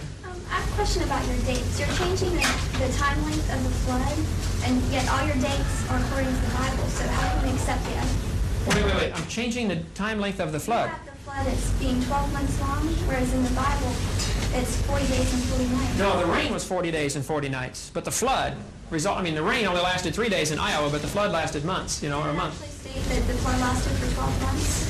The dates given in the Bible say 12 months. 150 days, the flood water was coming up, for 150 days, this was happening. You can read Genesis 7 and add up the numbers given there. Noah was in the ark for 40 days. The rain was 40, I agree. But the flood was a year. That's not I'm not changing anything. Those are from the dates given there. Okay? Other questions? We didn't get to see it, so how can we say that? Historical evidence. The guy who caused it wrote it down. The guy who caused it to be written down. God did. Have you ever met Abraham Lincoln? Well, but you have to believe in that. That's a belief. Do you believe in Abraham Lincoln or George Washington, who you've never seen? No. See, that's where you go from historical evidence to empirical evidence. But you've never seen, your great-grandfather, so he probably didn't exist. He existed. I have a historical evidence. I don't have empirical evidence. I have historical evidence. That's where evolution gets into trouble. We choose to believe the reporters. If they're not lying. If they're lying, we're all in trouble, right? That's right. Sure. Maybe we're not in America. Maybe we're in France right now, But historical evidence versus empirical testable evidence. And evolution has neither. Yes? Other people's historical evidence that contradicts these kinds of things. How about like the Sumerians who say that we were created by, that human beings were created out of these Neanderthal types as a result of trying to create primitive workers, and that the flood was a result of a planetary collision in prehistoric times. That's tremendous historical evidence, and it's all over the place. And what about that? Okay, good point. Their evidence. Sure. After this flood, 4,400 years ago, after the flood, the people that survived had children and grandchildren, and they diversified into the different cultures that we see today, and most folks would agree that the population of the world seems to have started somewhere around the Mesopotamian Valley, Iraq and Iran, which would fit perfectly with the Bible account. Within a few generations, they're telling stories to their kids and their grandkids, and the stories get blown out of proportion, and today there are 250 different flood accounts. The Sumerians have one, the Babylonians have one, the Chinese have one, the Indians have one, and many of them agree in many of the details. Most of the flood accounts will say a family was saved in a boat. Now, you know, how big was the boat and how many were in the family? The details vary, but I think that's typical of mythology as it changes. But to me, the creator that made this whole place would be smart to preserve a record for us and to make sure that we do have the truth. Why on earth would he make the whole thing and then just leave it alone? I think he has taken great pains to preserve the biblical account for us. Lots of folks have died so we could have that. What is your explanation of the survival of your historical document survival? What is my explanation of it? How did it survive? How did the Bible survive? Through the medieval period, since we lost everything else. Well, we didn't lose everything in the medieval periods. You know, there were things preserved. The Carolingian period, is that what supposedly the Bible survived from, the transcriptions of the Bible? Is that the period that you think it survived? Well, no, I think it survived from shortly after this flood. People knew how to write all through history. There's never been a time when people didn't know how to write. I mean, archaeology says everybody has always known how to write. The original documents? Oh, no, the original documents. I think it would be smart. Where's the survival of your historical documents? Well, to me, God knowing, my interpretation of this would be, God knows people tend to worship artifacts and things like this. There's enough slivers of the original cross. Every Catholic priest has one. You can build 5 cities if you put all them slivers together. You know, obviously somebody doesn't have the original one. No, I'm not true. I'm a Catholic priest. I don't have one. You don't have one? You didn't get one? They used to give them one, didn't they? No, never have. There are supposedly, but that's not a good statement. He's got a little different Bible, so we got to find out which Bible he's got. Yeah, how can we leave out his hunk of the Bible? What was wrong with that? You know, I don't know. All right. Which is probably another rabbit trail we may want to not go off on. Believe me, you know, rabbit trails, I'm not too sure about that. I mean, going off on, she's got an excellent point here. If it's based on the historical survival of documentation, where's this, you know, how do you get this chain of documents? I mean, you're saying everybody has myths. Sumerians have myths, blah, blah, blah, blah, blah. However, if you look at it historically, the Sumerians are writing down their myths before the Christians are writing down anything. They were writing down stuff before there were any Christians. So maybe everybody's copying their myths. That's not a good way to put it. All cultures had a flood myth. It did happen. But I just want to know where the survival of your historical documents come from for this to be the view, your view. I mean, if we're all basing everything on fact, where is the survival? Right, and going off into that part of this argument may be beyond the scope of what Dr. Lee wants here as far as anthropology class, okay? I think I could argue the historical preservation of the Bible all through time. But that's a little different. To stick with the creation-evolution argument, was there a creator? Was the world created? You know, and whether if you want to argue the historical accuracy of the Bible, that's, I think, a different subject than the creation-evolution argument. I don't base my belief in creation totally on the Bible. My belief that the world is not millions of years old is founded on scientific evidence. Let me give you just a little bit of it, let you analyze that. It is a fact that the world is spinning. I don't know too many folks would disagree with that. It is a fact the world spins about 1,046.6 miles an hour at the equator. Not too many folks disagree with that. It is also a fact that the world is slowing down. This year, 1994, we're going to have leap second. You can call 1-900-410-TIME and find out when it's going to be. Every year and a half or 2 years, we will have to have a leap second. I've got the articles in my suitcase of the previous ones. January 1st, December 31st, New Year's Eve, 1990, was a leap second. I'm going to put December 31st of 90 was a leap second. June 30th of 92 was a leap second. It's Astronomy Magazine. You can look these dates up, and that's a fact. The Earth is slowing down. So I'm going to put that in the fact column. The Earth spin The Earth's spin is slowing. About 1,000th of a second per day seems to be the reasonable average. Okay, if the world is slowing down, then obviously it used to be going faster. That's fairly reasonable. How much faster could it go before it would totally upset the ecological systems down here? Could the days and nights be 9 hours, like Jupiter? 9 hours, 55 minutes total? No, because you said there was a 24-hour day that you believed in the creation, so those hours are the same all the time, and it can't be slowing down. I think the hours would have been maybe 23 and a half hours for a day. That's 4,000 years. If you take out a second every 4 years. 6,000 years ago, it was 23 hours and 25 minutes. That's right, so there's a whole day gone right there. If No, you it was said- only 35 minutes. But you're straining at a gnat and swallowing a camel. You said there were You are swallowing 24-hour a camel. days. Hours were the same as they were now. You said that when you started. Okay, I apologize. They were not. They were 24-hour day. 23 and a half hour days. Well, Today we don't even have a 24-hour day. That's right. 23 hours, 56 minutes, and 48 seconds.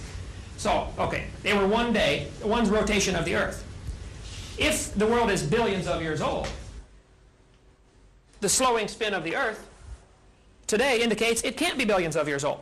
There's no possible way you can go back billions of years, adding 1,000th of a second per day. Now, whether it's linear or geometric, I don't know, but it does put some kind of time limit.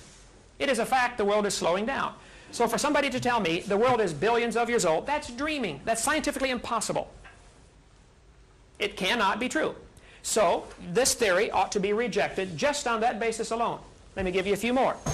But you don't know what the maximum RPM could be, so how can you say it can't be? We know slowed? that plants are very sensitive to daylight hours. The plants may not have been on it all. You're assuming there were plants from the instant it was created, so it's a tautological argument. You're assuming that... So the plants evolved this time, they were able Well, if there to... weren't any plants in the very first place, and it wouldn't matter how fast, if it was a real hot mass in the first place, which I don't have to believe in, but the physics of it is pretty obvious. If it was a hot mass of goo at some point and then cooled down, it could be spinning like crazy if it was real hot. It wouldn't be any kind of at all. I would say... Yeah, it'd be losing mass, sure. I would say the evidence that it was never a hot mass of goo is extremely strong. Physical evidence. If you want to get into physical science on that, that's what I taught was physics, okay, physical science. But let's cover just a few more. The Earth is slowing down. That's a fact. Here's another one. The moon goes around the Earth. Nobody argues with that. 243,000 miles away at apogee. The moon is receding. We are losing our moon. Astronomers will tell you the moon is getting further away by 2 to 3 inches every year. It's leaving us. Well, if the moon is getting further away, then it used to be closer. You bring the moon back in closer, you got a problem because the moon causes the tides. The inverse square law says if you half the distance, you quadruple the attraction. So, 30 or 40 million years ago, the tides would have drowned everything on the Earth twice a day. That's just 30 or 40 million, not billions. You can't tell me dinosaurs were here 70 million years ago when the tides would have destroyed the world 20 million years ago. That's not common sense. Okay, yes, ma'am. Well, are you assuming that the Earth is therefore stationary? No, the Earth has always been spinning. Well, but if you're saying if you're back and the moon would be closer to us, then aren't you assuming that the Earth is going to be in the same orbit position as well? Right. I mean, maybe the Earth is in... Well, as far as the distance, no, I'm saying the distance between the Earth and the moon, as we waltz around the sun, you know, they pull each other out of orbit a little bit, but the distance between them is increasing. That's a fact. Right. Now, how do you interpret that fact? Backwards, if what you're telling us now, since the moon is creeping away at the rate of 2 inches a year, that eventually it'll go away. Right. Well, I'm going to use your same techniques. I'm going to back calculate, and at one point the moon was hitting the Earth because you're saying it can't spin. It has to be spinning in order to slow down. Well, in order to be moving away, it has to be at some position in the first place. It could never have been in an orbit to move from. It have to be on the surface of the Earth. The same thing with our temperature. If you go down in a coal mine, it gets hotter as you go down. Stick with the So spin of the let's moon. calculate the temperature back, and if you do that and say, gee, it's X amount of heat losing from the center out and go backwards like you're trying to do with this timeline, it'd be hot on the surface, and the moon would be sitting in the middle of Idaho somewhere like a big lump, and it would move out, move away at 2 inches a year, away you go. I mean, that's gradualism right there. Well, yeah, sure, but the whole idea of saying that we can't pick these things up in the middle and pick and choose which half we're going to look at. You can't extrapolate a process from the middle and say from an orbit, which we don't know, it's now moving 2 inches a year, therefore it's moving away. Well, okay, calculate backwards. That has to be zero at some point. But see, the point it would be zero would be 20 to 30 million years ago. Or 50 It's only million. 4,000 years old. How could it be 30 million Which years fits ago? fine with the biblical account. If it was all created 6,000 years ago, the moon... When it was created? In orbit or I on can the calculate surface? back where it was. It was in orbit, but it wasn't. It was a little closer, not close enough to cause much difference. 6,000 years at 2 inches a year is insignificant. But when you try to say it's billions of years, it becomes very significant. Well, That's my point. But that's gradualism. That's assuming that these processes, that's using the evolutionist view and saying that the processes happen gradually all the time. Good point. Isn't that what they do on carbon dating? They watch carbon decay for 3 days in the laboratory and assume it happened for millions of years at that rate? It's the very same assumptions. No, but that's what you're using. You're using the carbon dating curve to tell me about the moon and the age of the Earth. I mean, you can't say the data stinks when they use it for carbon-14, but it's great for the age of the Earth. Oh, I'm in favor of carbon-14 dating. We haven't got into that yet. I'm in favor of that. I understand the assumptions it's based on and the limitations of it. And I think students ought to be taught that. This is why it doesn't work for certain objects. And if a student... Look it up in the book. They tell you that right away. Sure. I taught high school. You ought to see what's in the high school books. It is not that way. Okay. Oh, man, it wasn't in my high school books. All right, let's stick with this. You said, my point, I don't know if you purposely or not purposely missed my point.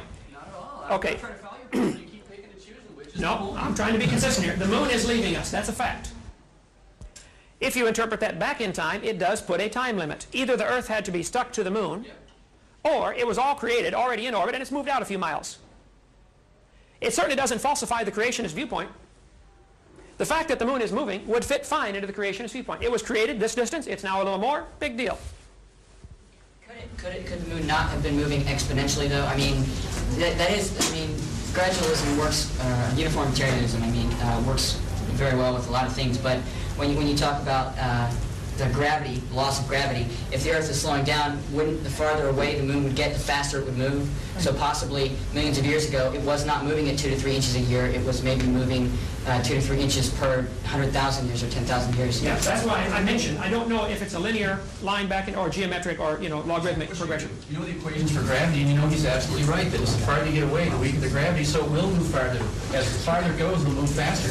It'll move much more slowly when it's closer, and it could sit there for billions of years and move 100 millionth of an inch a year, 100 millionth of an inch. As soon as it gets out there, wham, gravity starts to fade, out it goes. That's perfectly consistent with the laws of gravity. Get your calculator, Hovind, and figure that out. You'll find out that it puts a time limit of way less than billions of years. It doesn't fit the evolutionist time scale of 4.6 billion years ago, and then life coming here 3 million years ago. The evolutionists don't claim that the moon was put in orbit 4.6 billion years ago. They claim, there's people out there that claim the moon was a capture, and they don't know the date of the moon. They're not claiming it was all made at once. The evolutionists don't say that for a minute. I don't even believe them, but I know they're not saying that. Okay, I know the capture theory has been disproven mathematically numerous times. That's the same mathematics that'll show you that it's not moving out at the same rate all the time, and that this I understand that, sure, the inverse square law. Right. Choosing which chunks of the math we're going to believe here, and that's pretty shaky. No, I'm just saying these are some facts. The moon is leaving us. That's all I said. My interpretation of the fact, I did not put in the fact column. I said this is the fact. Today, as we observe it, it's moving. It's leaving. How you want to interpret that is up to you. If you choose to interpret that it started on the surface of the Earth in Utah as a big lump and left us, or the Pacific Ocean, that kind of theory, the creationist would say there is not a problem with the creation viewpoint. If the world's only 6 or 7 or 10,000 years old, and the moon was created 220,000 miles away, and it's now 240,000 miles away, big deal. It has no effect. It is leaving us, that's a fact. Let me give you a few more. The sun is burning. As the sun burns, it throws off billions of tons every year of matter. It is losing mass. We observe it happening. Now, there's a great argument going of how does the sun burn? Is it by gravitational collapse, or is it by nuclear processes? The evolutionists assume it is by nuclear processes because of the severe problem that occurs if it is gravitational collapse. Nobody knows for sure what makes the sun burn. We do know as it burns, it's losing weight. Enormous amounts are flying off into space. Nobody questions that. It is losing mass. Sun loses mass. And consequently, it has been observed for 300 years that the sun appears to be losing diameter also. When they first began to measure the sun 300 years ago, Royal Observatory in Greenwich has kept careful records. The sun's diameter on a chart, on a graph of time over diameter, the sun has oscillated as, gas bubbles and things, whatever's going on in there, but the sun has had a general overall trend of shrinkage. The 300-year average indicates the sun is shrinking as much as maybe 5 feet every hour. This would lend credence to the fact that the sun is burning by gravitational collapse, plus the fact that there have been no neutrinos. If it is indeed a nuclear reaction, there ought to be neutrinos, and all the experiments in the deep wells have indicated no neutrinos. Now, that question is still being argued. I am fully aware of that. But the size has been decreasing. The mass has been decreasing. To the creationist, that's no problem. That's expected. To the evolutionist who wants me to think this process has been going on for billions of years, it becomes a serious problem. Be it logarithmic or linear, you still have a problem. You have a time limit. This universe cannot be billions of years old. So I see no reason to reject the 6,000 to 10,000 year date given in Scripture. There's no scientific reason to reject that, and I think there are some great scientific reasons to accept that. I think there are some great scientific reasons to reject evolution as far as the time scale. Time, billions of years, is really only the first obstacle that evolutionists must overcome. If this theory of the general theory of evolution would go something like this. Let me simplify it down and show you where my objection is. The general theory of evolution, as it is taught in the books, says 20 billion years ago, and some say 15, some say 25. We're going to pick 20 as a reasonable average, okay? Thank you, sir. The evolutionist is going to say 20 billion years ago, there was a Big Bang. Now, what exploded and where did it come from is a whole other argument. The creationists will get all in trouble. The evolutionist will say, well, you believe in the beginning God. Where did God come from? But the evolutionist starts off in the beginning dirt or matter, and they don't know where that came from. Really, both are philosophical worldviews, which is my whole point. We are teaching a religion to our kids in school. They say we can't have religion in the schools. We've already got it. Evolution is a religious worldview, the general theory of evolution. 20 billion years ago, something exploded. Now, where it came from, they don't know. 4.6 billion years ago, Earth cooled down into the glob that it is today.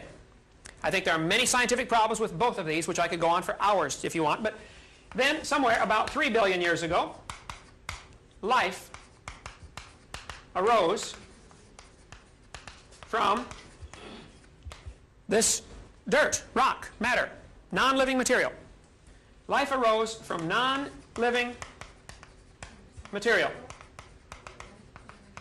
By some process, whether it's Miller's experiments or whatever, that's what is taught in our books. Life arose about 3 billion years ago. Really, it is spontaneous generation.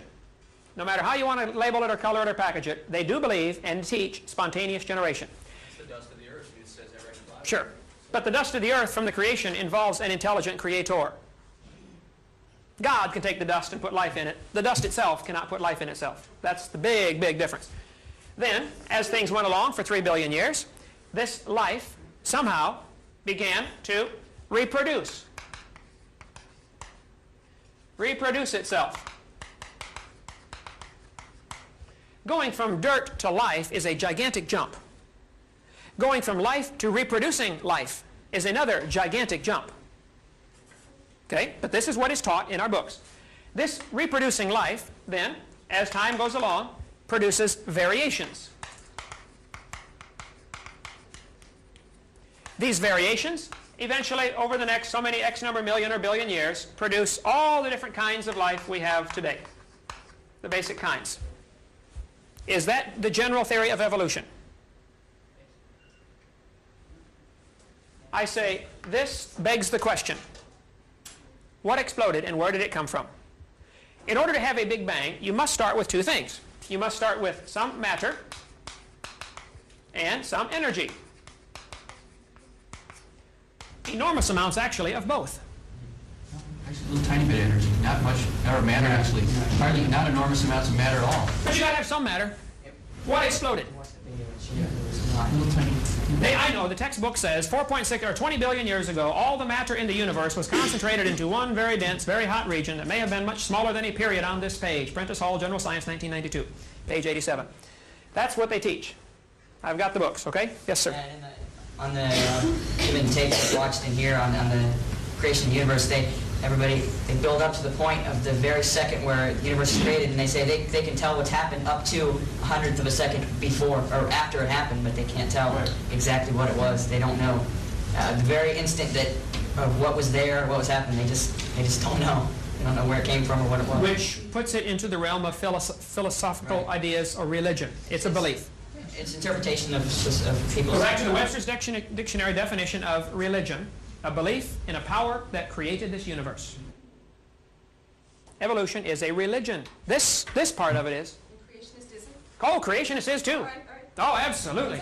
So what's with freedom? Why can't we have a little freedom of religion here? I mean, what's the problem? Yeah, with why don't we get... Why not teach both? Why not teach both? That's my whole point. Okay. It's certainly not taught in our schools. Maybe at college level. But I go visit any of the... I speak in public schools all the time. I've done 60 this year. Okay? I'm in them. I got the textbooks. I look at them. They don't teach anything about creation except maybe to ridicule it. The ones that do, well, the way you present it is it's very, the facts make a lot of sense, and it's very understandable, but the way that a lot of, I know I've been to many different schools moving around, but the way that creationism is taught, even in the few schools that it is not like this. They don't teach it as cohesive and as they just teach it strictly Bible, this is happening, you must accept it. They don't give you facts to support it, they don't give you any reasons for it. And you're not allowed to question it either at all. Yeah, and a lot of places, I know just places I've been, I'm not saying every place is like this, but if it was as cohesively and understandable put together as this, it might be more widespread. Well, I think it is extremely widespread. In the last Gallup poll, 53% of the American population said they believe the world is less than 10,000 years old. Believing doesn't make it so. That's true. You know, believing doesn't make it so. People believe in flying saucers too, and that doesn't mean there's aliens running around either. Let's apply that same statement to evolution also. Believing doesn't make it so. Sure. Right. Just make sure that point is on the tape here. Okay, believing does not make it so. You can believe all you want, but it doesn't make it so. Yes, ma'am. Believing that doesn't make it so either. So I've never seen God. If I think Oral Roberts had really seen a 600-foot Jesus, he'd still be running. Okay? So I'm not one of those on that part of the lunatic fringe of Christianity either, but go ahead. Yeah, you don't have a problem with tectonic activity, right? Absolutely. No problem. Well, how can you ignore the enormity of time concerning tectonic activity that it would take to build a wrinkle in the Earth's crust the size of the Andes? Yeah, building on the same uniformitarianism. Okay. The Andes Mountains, let's put that in the fact column, okay? Andes Mountains exist, right? But not due to tectonic activity, is that your point? The fact that they exist and they are moving and earthquakes happen. And Alaska had an earthquake where the ground went up 40 feet in 10 seconds. Tore houses right in half. Are you going to take that same uniformitarian assumption? If the ground can go up 40 feet in 10 seconds, we should have mountains up to the moon. Obviously, there are catastrophes that alter the uniformitarian theory. I think this flood was that catastrophe. I think the mountains arose in a matter of a few months. I agree with tectonic activity. But the fact that the mountains can rise, the fact that we see earthquakes in Los Angeles where the ground shifts 7 feet, does not prove it has been going on for millions of years. It might have all started 50 years ago. Or 500 years ago. You can't prove that part of it. You see my point? Yes, there is tectonic activity. I lived right by the Hayward Fault and the San Andreas Fault. I've been to Reelfoot Lake. I've studied all the major faults in America. Been there, looked at them. Top and bottom, Grand Canyon, Royal Gorge, been there. But that doesn't prove it's been going on for millions of years. It might have all taken place just 400 years ago with a flood. You're comparing something that rose 40 feet high to the Andes, okay? I'm talking about a mountain range that I feel, based on tectonic activity, was a gradual and continuous. And I'm not saying that uniformitarianism is something that I believe religiously. I just can't understand how, if you've got a 6,000-year time span, and you believe in tectonic activity exists, that you can't, how do you explain the mountain ranges? How do you explain I think 90% of the mountains, of the mountain height, was formed very rapidly. We saw that with Mount St. Helens. It lost 3,000 feet in 10, 15 minutes. Poof, gone, blown down into the valley. Surtsey off the coast of Iceland. All of a sudden there's a volcano. Mount Paracutin down in Mexico. Sure, but that's at a divergent point line. Absolutely. There are cracks in the earth. The Bible says, at the time of the flood, the fountains of the deep broke forth. I think the earth cracked and the water came out from in the crust, and hot water hit normal water and killed fish by the zillions in that area. And that's why we have the Lompoc, California, 1,500 feet thick fish beds. Yeah. To me, you think that 1,500 feet fish beds in Lompoc, California was uniformitarian? I'm not arguing. I'm saying that doesn't fit the facts. Right, they were killed real quick too. They were killed quick. Down, yeah. So to me, the biblical account of the flood is a good explanation of that. Certainly not falsified by the fact that they exist. And they're found in all sorts of positions. There was a whale found in 1976 in Lompoc, California, 80 feet long, standing on its tail. thousands and thousands of layers of sediment all the way around it. And yet for years, the uniformitarianists have been saying each layer is a different season. Well, if you got an 80-foot whale, and the layers are 50 layers to the inch, that whale did not stand there for millions of years on his tail. Obviously, those layers were deposited very rapidly. If you want documentation on that, I got it here on the table someplace. I'm on the Lompoc, California, and what happened? I've got some of the fish fossils. You know, some are flat in the layers, some are standing up, running through the layers. Those layers did not get deposited in uniformitarian process. Well, that movement in such like in Alaska, that 40 feet, that's directly proportional to the inactivity that hasn't happened for a long time. It takes that pressure a long time to build up. That punctuation of movement took a long time to build the strain. So that one severe movement may have taken thousands of years to build up enough pressure to force that up. So the mountains movement may have taken a million years to build up enough pressure to move that much, 30,000 feet or But by the same token, you haven't proven that it didn't start just 4,400 years ago with the flood. Possibilities of both. Well, there's still ruins at the 1,200-foot altitude level in the Andes also that indicate like ship piers and tie-ups and things. They're 1,200 feet from the existing ocean level, so you've got a lot of stuff like this. What I find is that you're I have to applaud you a lot, because all the anomalies that, I'm not a creationist, but I'm always arguing with people about how the evolution view doesn't work, and genetics is really kind of goofy, and there's tons of, they find human fossils in coal mines for crying out loud. There's loads of anomalies all over the place, and the straight right hand of the chart evolutionists, big science can't handle it. Same with the energy stuff we're telling you about. They can't handle any of that stuff at all, because it doesn't fit into it. But it doesn't lead me to a biblical interpretation. I just think it's just the Bible maybe one more straw in the mix, and maybe one more example of people accounting for these anomalies and trying to grasp with them somehow. Would the human fossils found in coal mines, as you mentioned, could that be explained by a worldwide flood? Sure. Oh, there's a worldwide layer of mud. I mean, the worldwide, whatever you want to call it, flood catastrophe is hardly anybody will really argue with that when you push into it. I mean, you dig around just about anywhere and you hit a big layer of mud. And you go down, bang, there it is. All kinds of people. I would extend that even further and say nearly all of the layers were deposited during that one-year-long flood. Okay. Edmund Hillary, 1953, climbed Mount Everest, first man that we know of to reach the top Mount Everest. And he got to the 26,000-foot level. He had 3,000 feet to go. At 26,000 feet, he began finding seashells. The entire top of Mount Everest is covered with seashells and clams. 3,000 feet thick on the tallest mountain in the world that we know of, K2, maybe a few feet higher or lower. People argue about that, but it's one of the tallest for sure, probably the tallest.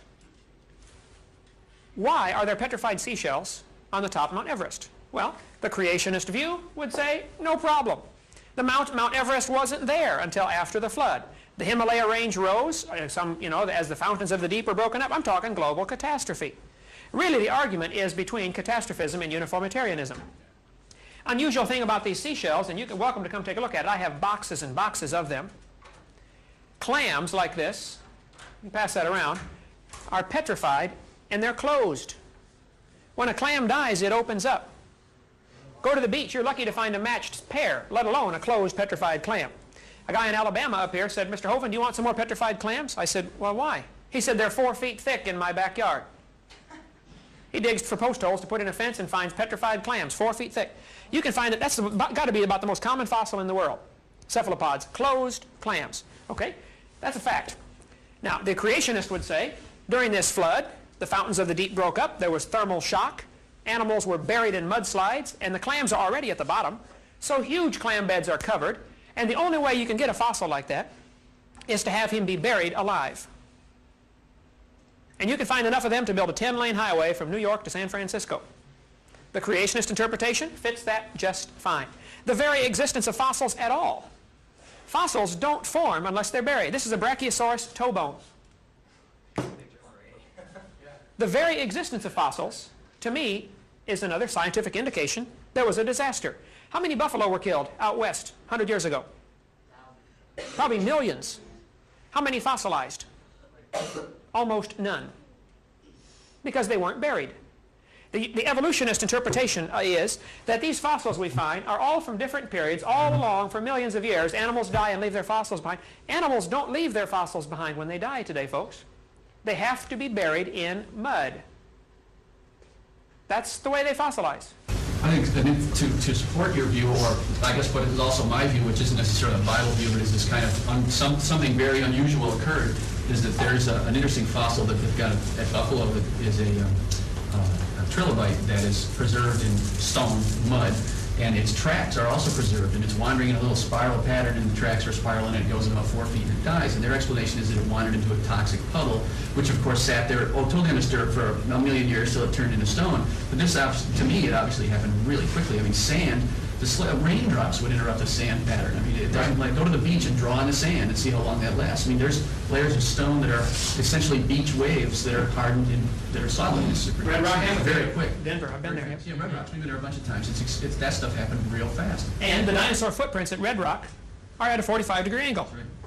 Okay, let's give the creation. Slide off, exactly. Sure, the creationist interpretation is it was flat land, the dinosaurs were fleeing the flood, they left their tracks behind. It took several months for that flood to kill everything. You get rising and lowering waters, and they leave their tracks, they get hardened. Somebody else leaves tracks, they get another layer. Eventually, the mountains lifted up, and today the tracks are at a 45-degree angle. There's no problem with that evidence as far as the creationist viewpoint. That fits fine. Now, both are theories. The anthropology, which is what this class is, we probably ought to stick a little more to that. Anthropology, we're off on all these philosophical rabbit trails, but anthropology, the philosophy of this author and this whole course is man is progressing. We used to be more primitive. We used to be some kind of ape-like animal, or we have a common ancestor with the apes, and we went through these various stages of Homo erectus, Homo habilis, Homo sapien, etc. And I say all of that is baloney. I think after this flood, there's been a variety of people produced. Some maybe had Eskimos, for instance, live in environments where they get plenty of fish oil, almost never have heart attacks, but they're deficient in other vitamins. Different people in different climates tend to get certain deficiencies. Unusual traits would become pronounced. Indians have high cheekbones. Orientals have different color skin. Blacks have a different color skin. All have a common ancestor, I would say. It's Adam. Or, even after the flood, Noah's sons. I don't know who Noah's sons were married to as far as daughters. There may have been some diversity before the flood, and one of those daughters may have been considerably different, which would have preserved unusual genes through the flood. But there's no problem from the creationist viewpoint. It has never been falsified. The creationist, young earth creationism, was rejected by many in the 1800s, not because it was falsified, but because it didn't fit their lifestyle. Thomas Huxley said, we like evolution because it gives us sexual freedom. There's no longer a creator that says, thou shalt not commit adultery. That's why Thomas Huxley liked evolution. I don't know if that's why everybody likes it, but that's why he liked it. You mentioned Noah's sons, or Noah's daughter, Ham, Sem, and Japheth. Right. And do you think it would be possible that the populations in the world today could have been created by three couples? Could the populations today be created by three couples? Absolutely. That's what I showed you earlier, the population growth statistics. At the time of Jesus Christ, there's only 1/4 of a billion. Normal populations grow 2% a year. If you figure 2.6 kids per family, and you knock out 30% of the population every 100 years for floods and famines or catastrophes, wars, you can generate from 6 people, you can generate a population of 6 billion in 4,000 years. Nobody will argue with that, that knows their mathematics. Now that doesn't prove it happened, but it proves it could have happened. It doesn't falsify the biblical account, is my whole point. Another whole subject we may want to discuss, and this last time I was here raised no, that's not it, raised a lot of eyebrows. What are the results of the worldviews? I think we could take the results of each worldview and show you there are some great differences. Go ahead and unload it all, bud. I don't want to tear those posters up. Some have taken the evolutionist worldview, and it has made them very concerned about the environment. They think man is it. I'm going to use the expression man is God, but by that I mean man is responsible. We're the only ones who can fix this world. If we don't fix it, it ain't going to be fixed. Man is responsible. Man is the God of this world with a small g. And because of that, there has been a strong environmentalist movement. Environment. We got to save the environment. We're destroying our own environment. It's up to us. We got to fix it. Some have taken the evolutionist worldview to a much lower plane, like Adolf Hitler, and said, well, hey, if evolution is true, then the whites are better than the blacks. I think I could point to numerous examples through history. Stalin, Pol Pot of Cambodia. Now, I'm not saying every evolutionist is that way, but it definitely has been used to justify racism. It's also been used, for instance, by Theodore Roosevelt. Roosevelt was an evolutionist, and he thought the Indians were an inferior species. So it's perfectly acceptable to break treaties with the Indians because they're just savages. Joseph Stalin killed 60 million of his own people. Joseph Stalin believed very strongly in evolution. I think I could point historically, without a problem, to the fact that the evolutionist worldview is responsible for communism. Without the evolutionist worldview, Karl Marx would not have done what he did. Karl Marx tried to dedicate his book to Charles Darwin. Go look at the title page, Das Kapital, in his original one. He knew evolution was the motivating factor for communism. I think you'd find some creationists that have taken the fact that they think there is a creator in this universe. Somebody made this place. And they would say, because there is a creator, there must be some order and design to nature. There must be something, some ordering patterns to look for. Therefore, most of the science advancement in the 1600s, nearly all of those fellas were creationists who were looking for order in nature. Now, they were not all Bible-believing, independent Baptists like me. Some were, a variety of religions, but they were a creationist of some stripe. And they were looking for order in nature. There have been those in the name of Christianity that have done some horrible things. No question. They've said, well, the Jews are useless because they crucified Christ. But what effect does it have on our kids? If we teach our students that man is just an animal, we are a higher animal, but just an animal, there is no creator, you're never going to have to answer to anybody for what you do. There is no judgment day. Then what results can you expect? I think we are seeing in our society today the direct result of the last 30 years of teaching evolution. Crime is rampant, violence is rampant, unwed birth rates, divorce rates are skyrocketing, drug culture. I think much of that, now maybe not all of it, but the vast majority of that is attributable to the philosophy of evolution. Matter of fact, here are some charts of things that have happened since 1963. Drug dealers even aware of the concept of evolution. That's absolutely unbelievable. Now listen for a minute. The drug dealers, many of them are not aware of the fact that they are going to face God someday, that there is a judgment coming. If a fellow believes he's going to face God... Rastafarian? Yeah, you remember Rastafarian? The Muslims believe there's a judgment day and they're blowing up people by the hundreds. Oh, sure. But let me just show you what's happened in America. This is what's happened to sexually transmitted diseases since 1963 for teenagers. This is the chart, the graph of what has happened. Now, what's causing it? It's up to you to decide. You think about that. Here's what's happened to violent crimes in America since 1963 over the population growth. It's up 544%. Nobody argues with that. Crime is bad. It's happening, and it's happening more now than it ever has before, as far as we know. In America, it has. And you're saying that that's caused by the teaching of evolution? I'm saying what you believe determines how you behave. All right, well, let's take up where we left off. I found the population chart for those of you that were gone during the break. As we mentioned, the population information is really only fairly concrete for the last 2,000 years. But the evidence is that at the time of Jesus Christ, many censuses were taken. Herod took a census, that the world population was about 250 million. And so there is no conflict with population growth and the creationist model that man's only been here 4,400 years since that flood of Genesis time. And you're welcome to take a look at this. I do have Yes, a sir. question. Now you're talking about, is that the census, are you just talking about the census proper, or did we extrapolate to take into account the rest of the world? Taking into account the rest of the world, Okay. yeah. Most of the population encyclopedias will say world population was about 250 million at that time. Okay? Okay, I have a question. You guys were talking about plate tectonics before. What do you think about pantheism? That the world was at one point, the continents had belonged together and then they all fit together in one puzzle. And if it didn't exist, if it didn't take that long to get apart, how did Indians come to America before? Okay, she has two questions. What about Pangea and what about the Indians? I got to write this down because my memory is real short. What was the question again? Pangea and Indians. Indians in America, right. It is a fact. The Earth has plates that are moving some. There are cracks along those plates called fault lines. That we'll put in the fact column. The Earth has plates, they are moving some. Now, does that prove it has always been moving for millions of years? Or could it have just started moving 4,400 years ago at the worldwide flood? could have been either way. There's no way to prove that scientifically. It is a fact that South America looks like it would fit with Africa.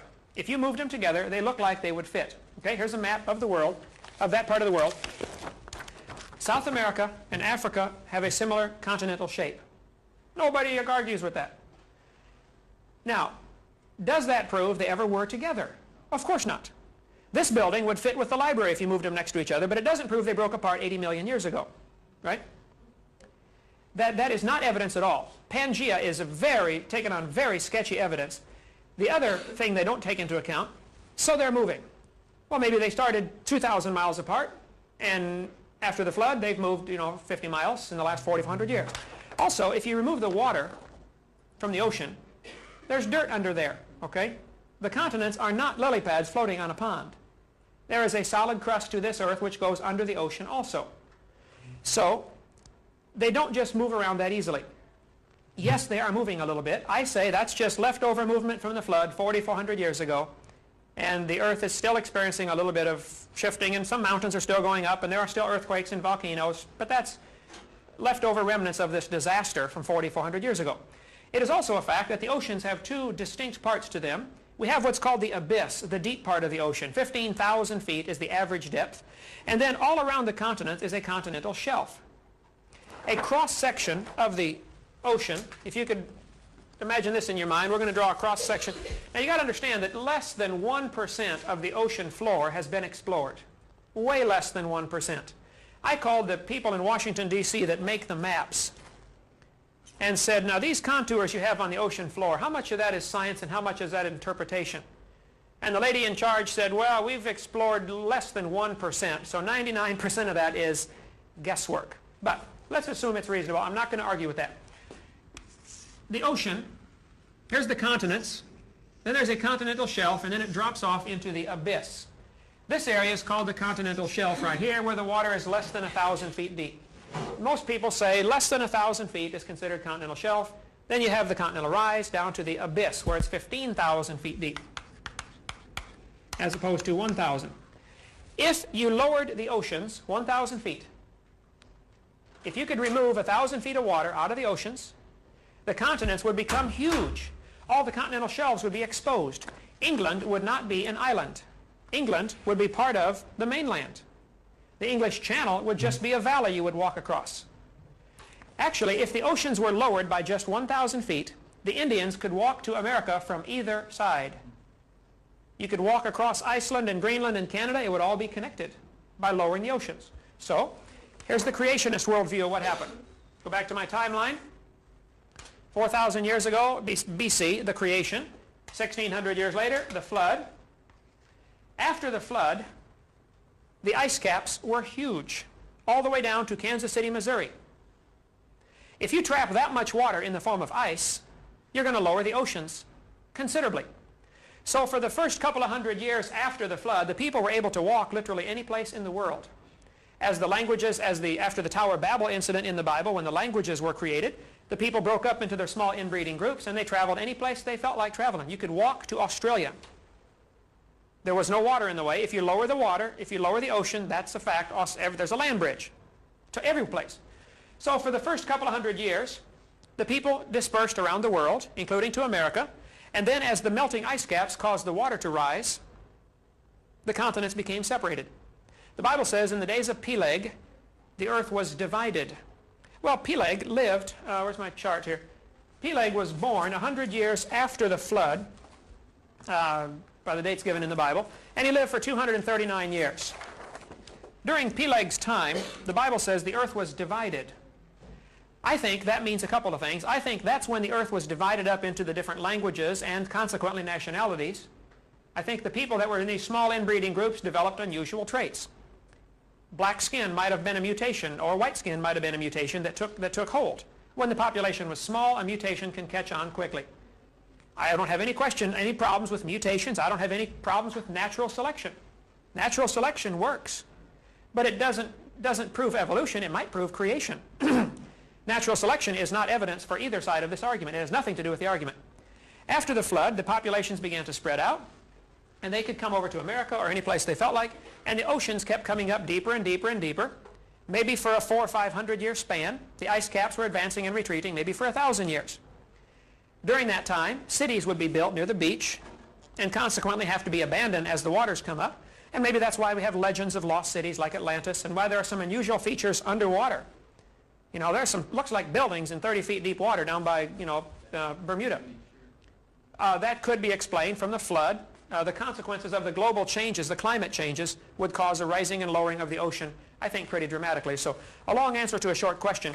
The creationist would say the continental shelf was exposed, and that's why we have underwater erosional features like there are canyons bigger than Grand Canyon underwater, which means it must have been above water, or it wouldn't erode like that. Okay? Yes, sir. One question about the Pangea theory. They have found fossils that match up on the coast, the northeastern coast of South America and the coast of Africa that match, and they're found nowhere else but right in a specific area. And when they're put together, there is an area population of these animals and rocks that are found nowhere else in the world. I would argue that they're not found anywhere else. Nearly every type of fossil is found nearly every place. Dinosaurs, camels have been found near the North Pole. Now you can look at that two different ways. The North Pole used to be at the equator and the Earth has tipped, or the North Pole has moved, continental drift. Or the world was perfect before the flood and camels lived at the North Pole. Or the flood lasting a year could have floated the dead carcasses any place in the world. So the fact that there are similar fossils found on both continents does not disprove the creation model. It might prove there was a flood 4,400 years ago and the dead animals drifted to those places and that's where they landed. But there's also, when they find, I guess it wouldn't be the same, but they find polarized rocks that through time periods switch polarization like a time clock. And they find that they match up. Magnetized rocks. Right. And they match up almost exactly on the two coasts when they put them together. The stones that they find are, I don't know how to quite put it. Yeah, he's right. The geological evidence is very extensive on this, and it's not based on the geometric matching of the patterns. For example, and it's not so much biology. That's a trivial part of it. Right. The details of the geology that's been accomplished over the years, 20 years, 60s and 70s, is really what proves it. It's not sketchy. Doesn't prove this. This is evidence that's interpreted for the continental drift. Yeah, it's definitely a theory. Yeah. Definitely a theory. If you would look at the actual maps that have been made of the magnetic lines at the bottom of the ocean, they are nowhere close to what appears by the time it gets into the textbook. How do you know if it's only 1% explored? That's the point. It's only 1% explored. It could be that the mid-Atlantic ridge is one of the rips where the fountains of the deep broke up. If the earth ripped open right there, the rocks would be twisted all sorts of different directions. Yeah, I've seen the evidence for this, and it's not like you say. It is conclusive. It is catastrophic down there at the bottom. Thomas G. Barnes is probably the world's expert in geomagnetism. He's a University of El Paso, Texas physics professor. He just retired here a couple years ago. He's written many papers for the government on the Earth's magnetic field. Thomas G. Barnes, because of his intensive research in the Earth's magnetic field, has become a creationist.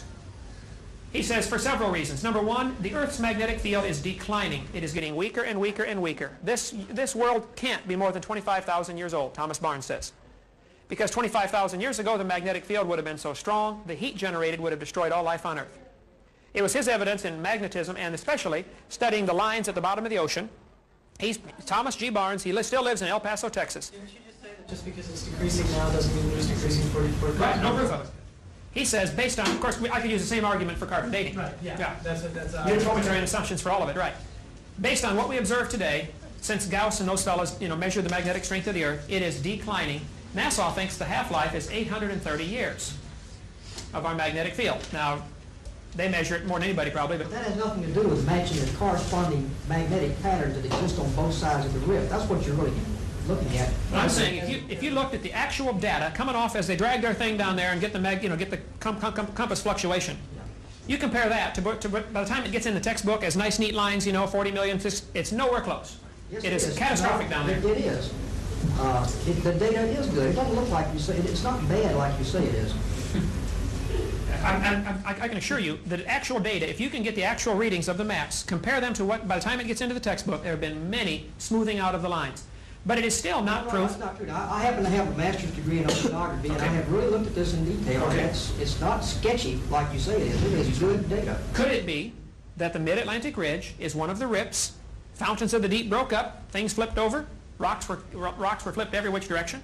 You And can from go out there and see it happening right now today. Oh, it's spreading, no question. Right now. It is spreading. Now, they watched it with lasers bouncing off of the satellites, you know, to see if Europe and America were getting further apart. After 8 years, the satellite fell out of orbit, and entropy again. But after 8 years, they watched for continental drift in the Mid-Atlantic Ridge. None was observed. But they said, well, because of atmospheric twinkle, the laser going through the atmosphere gets 0.046 arc seconds of atmospheric distortion. There may have been 3 centimeters, and we didn't detect it. Very true. There might have been undetectable because of allowance of error. So they interpreted that the continents are moving 3 centimeters a year or something like that, and they may be. I'm not arguing that. There isn't real positive proof that they are, at least the Mid-Atlantic Ridge. We see the vents down there and things like that. You know, there's no question of hot water vents, and there seems to be new material forming down there. But again, that doesn't disprove the idea of a flood 4,400 years ago. If the fountains of the deep broke up, the continents may have slid hundreds of miles in a few hours, and crashing in someplace else lift up the Himalayas. Read the books on evolution. It talks about India crashing into Asia, raising the Himalayas. They use the same terminology. But it all could have happened in a few years. It doesn't have to take millions or hundreds of millions of years for that stuff to happen. Could have been either way. That's my point. Both are interpretations. Both are really religious worldviews, unsupported by the hard facts of science. And the argument is, hey, we can't teach religion in the schools, and I keep coming back, we already are. This is as much religious as this, or as much scientific. That's not religion. I mean, you've been through this, but religion infers a supernatural force, whereas science evolution does not infer a supernatural force, so therefore... Evolution is not a supernatural force?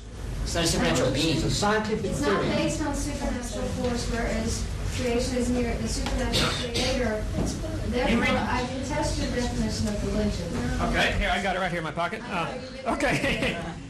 I'm telling you, in the books, and what we're teaching to our kids in school, and on Carl Sagan's show, Cosmos, you know, billions of years ago, evolution is presented as if, as if it is a force that governs the universe. And sometimes it's even capitalized, capital E, evolution, like it is a god. Read your books. I bet I can find it in here, where the word evolution is capitalized. Evolution is the driving force. It is God. Oh, I don't know. No, I never heard Read your that. book with that thought in mind, and I think you'll say, wow, that's what they're teaching. Okay. Never mentions a Why did we go from simple life forms 3 billion years ago, when there's no such thing as a simple life form, but we're going to use their words here, a simple to complex.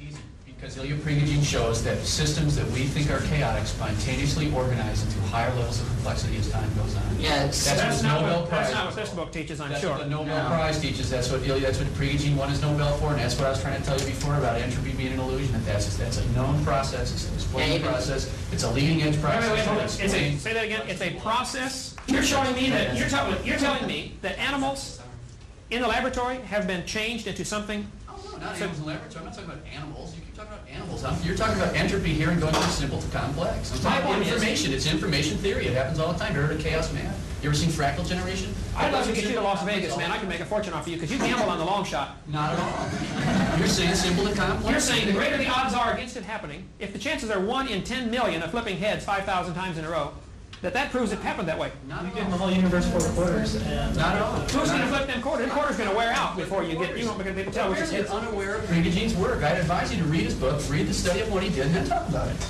There have been people all through history, the last 200 years, let's take. Charles Darwin gambled on that. Well, there must have been changes.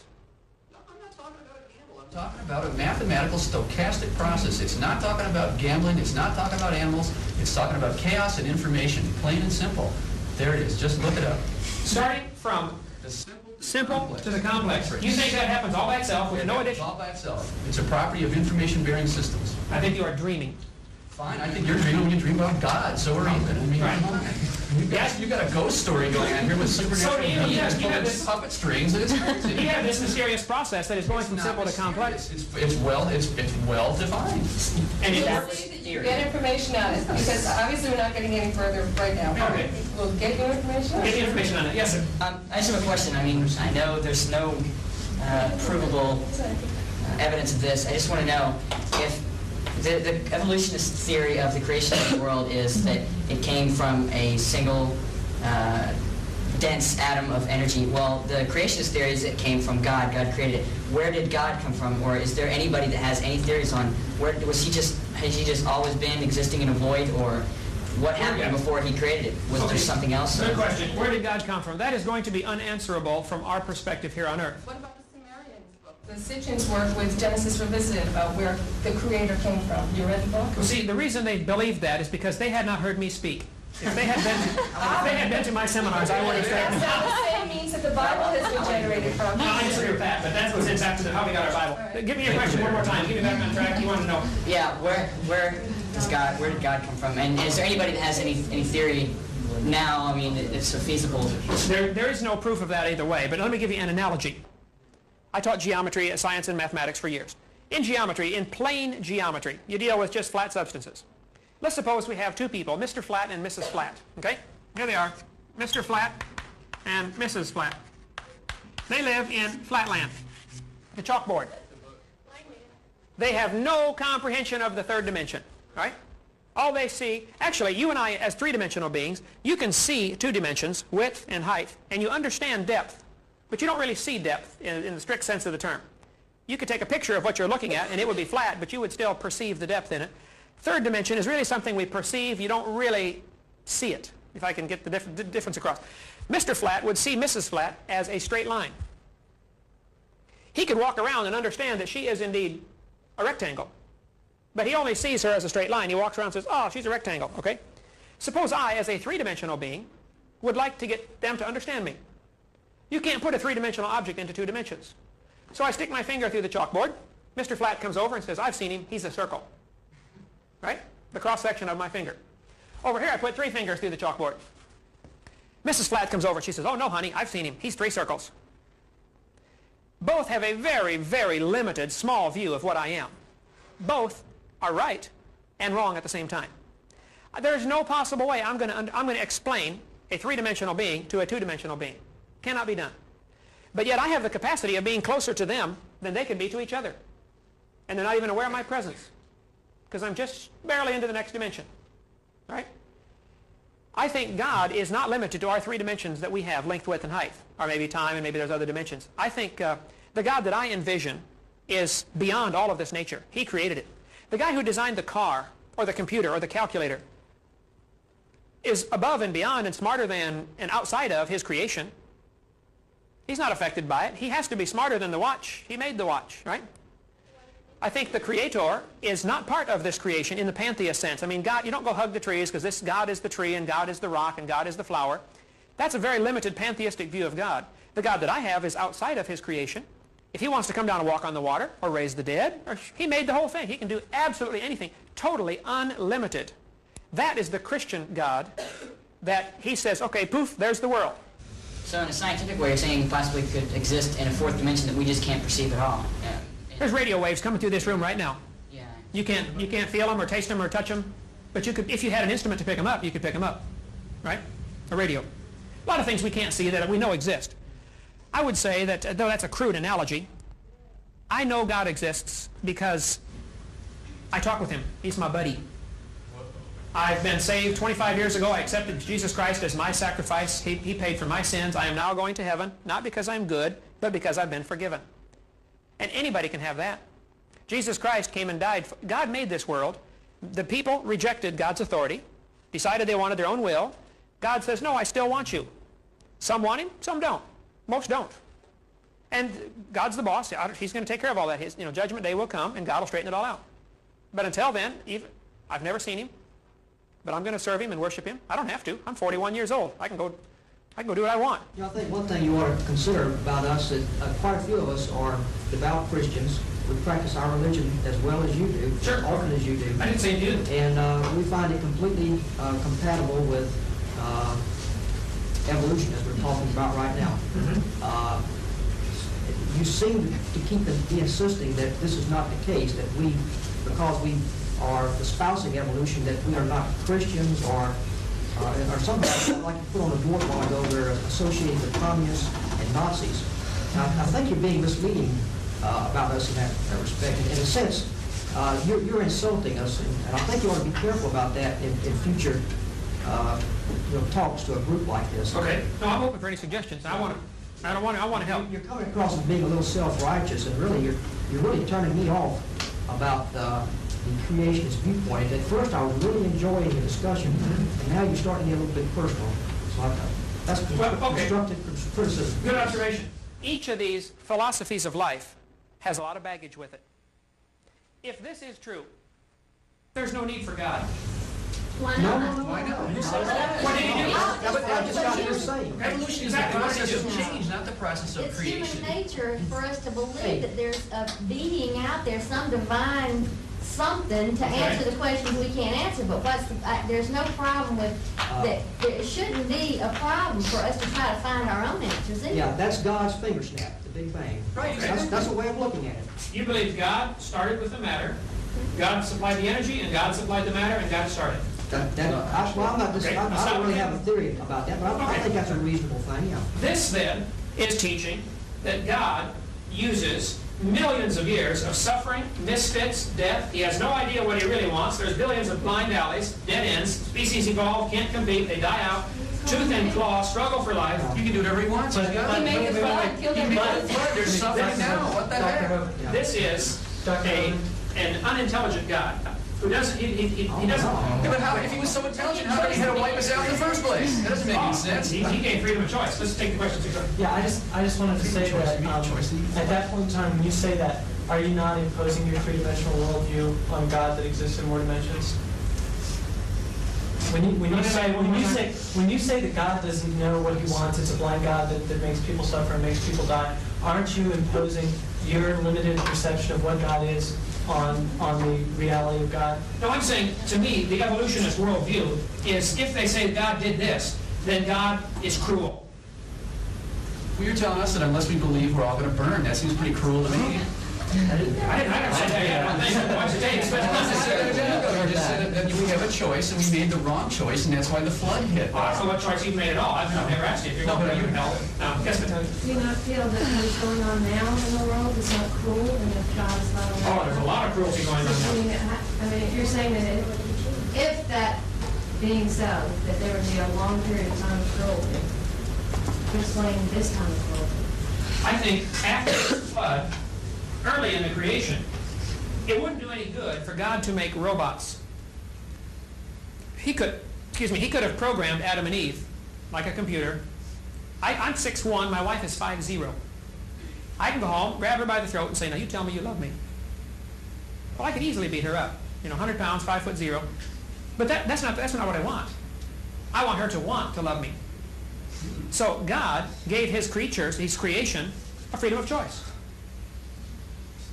God said, Adam, here's the rules. Do this, beautiful world, got everything for you, I just don't want you to stay away from that one tree. If there was no choice, if there was nothing to choose between, then it's not really a choice. Then when man sinned, God right away started a program to buy back his creation, if they'd take it. But see, God being perfect and just, the God that I worship, absolutely perfect, he cannot tolerate sin. Everything must be fixed. We get all upset with our justice system because the criminals go free. There's something in man that wants justice done. Somebody murders somebody in your family, you want to see some justice done. That's just part of human nature. We want justice. I think that's part of our shady image of God that we still have. We like things to be fair and just. God created it, they sinned. God says, I'll pay for it if you'll let me. I'll die on the cross. My blood will shed, I will pay for your sins if you'll accept me. Some don't want to, some do. So man has been the cause of progressive decline in this country. There have been more and more problems in this world. More and more violence, more and more anger because people have rejected God, the God of the Bible. Explain your statement of the long period of cruelty, then if you disagree with that. I think the cruelty that's going on here is man to man and caused by man. The evolutionist says there was billions of years of cruelty before man ever got here. You're calling it billions of years of cruelty. Why are you calling it billions of years of cruelty? Were the, when the simple life forms evolved, did they have to compete? Sure. Did they have to kill each other to get ahead? Was there struggle for life? Was there There is now. death? There is now. They're always- Oh, there is now, right. Has this been going on for years before man got here? Sure. That's the evolutionist worldview. That man came on the scene somewhere, some kind of primitive man, whoever it may be, along in here someplace. Right. The creationist says man was made perfect to begin with, and we've seen a steady decline. God is going to intervene. He's going to fix it. You mentioned the creationist tigers were not meat eaters. Absolutely. The Bible teaches before the flood, everything was vegetarian. It was not until after the curse, when man sinned, or it was in Genesis chapter 9, Genesis 9:3, the Bible says God told Noah, now you can eat meat. Man was initially told in Genesis 1:29 and 30 to eat plants, vegetables, and seeds. Vegetarian diet.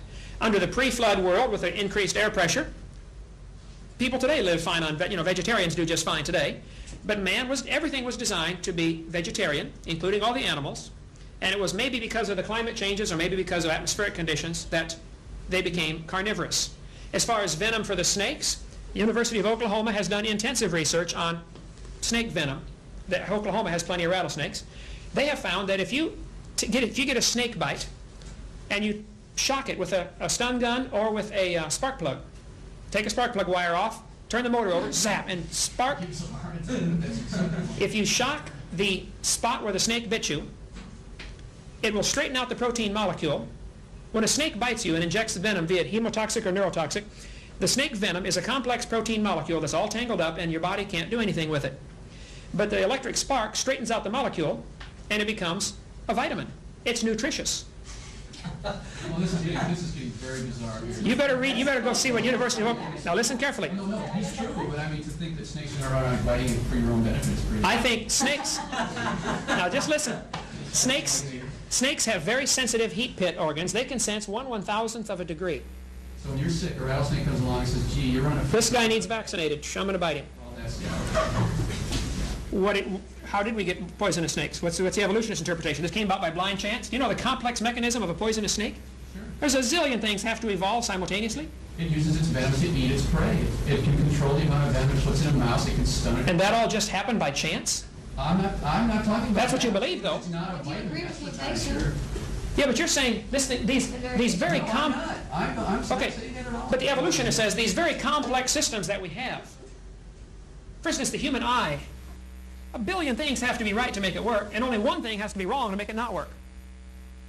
And that came about by chance over millions of years. Through process of trial and error, basically. Here we are back to this process. Now, this is the mysterious process that I keep referring to. This is God. You can't name the process. Evolution is a process, and evolution is given all of the attributes of God. This mysterious process is able to create complex things from simple things. This mysterious process, called evolution with a capital E, is capable of starting from nothing and going to everything. This, I don't care if you want to admit it or not, you check me out. This is your God, a process. Somebody else had a question here? No? Okay.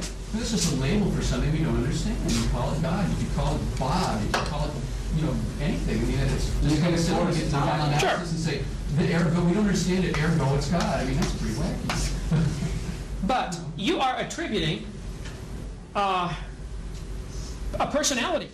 No, you are. You're saying that it's God. He's just. He's got rules. He's got commandments. He doesn't like us. No, I'm saying that's a process. I'm saying it hasn't any rules at all. It doesn't care. It's a process. This process of evolution is one that has the personality. Evolution.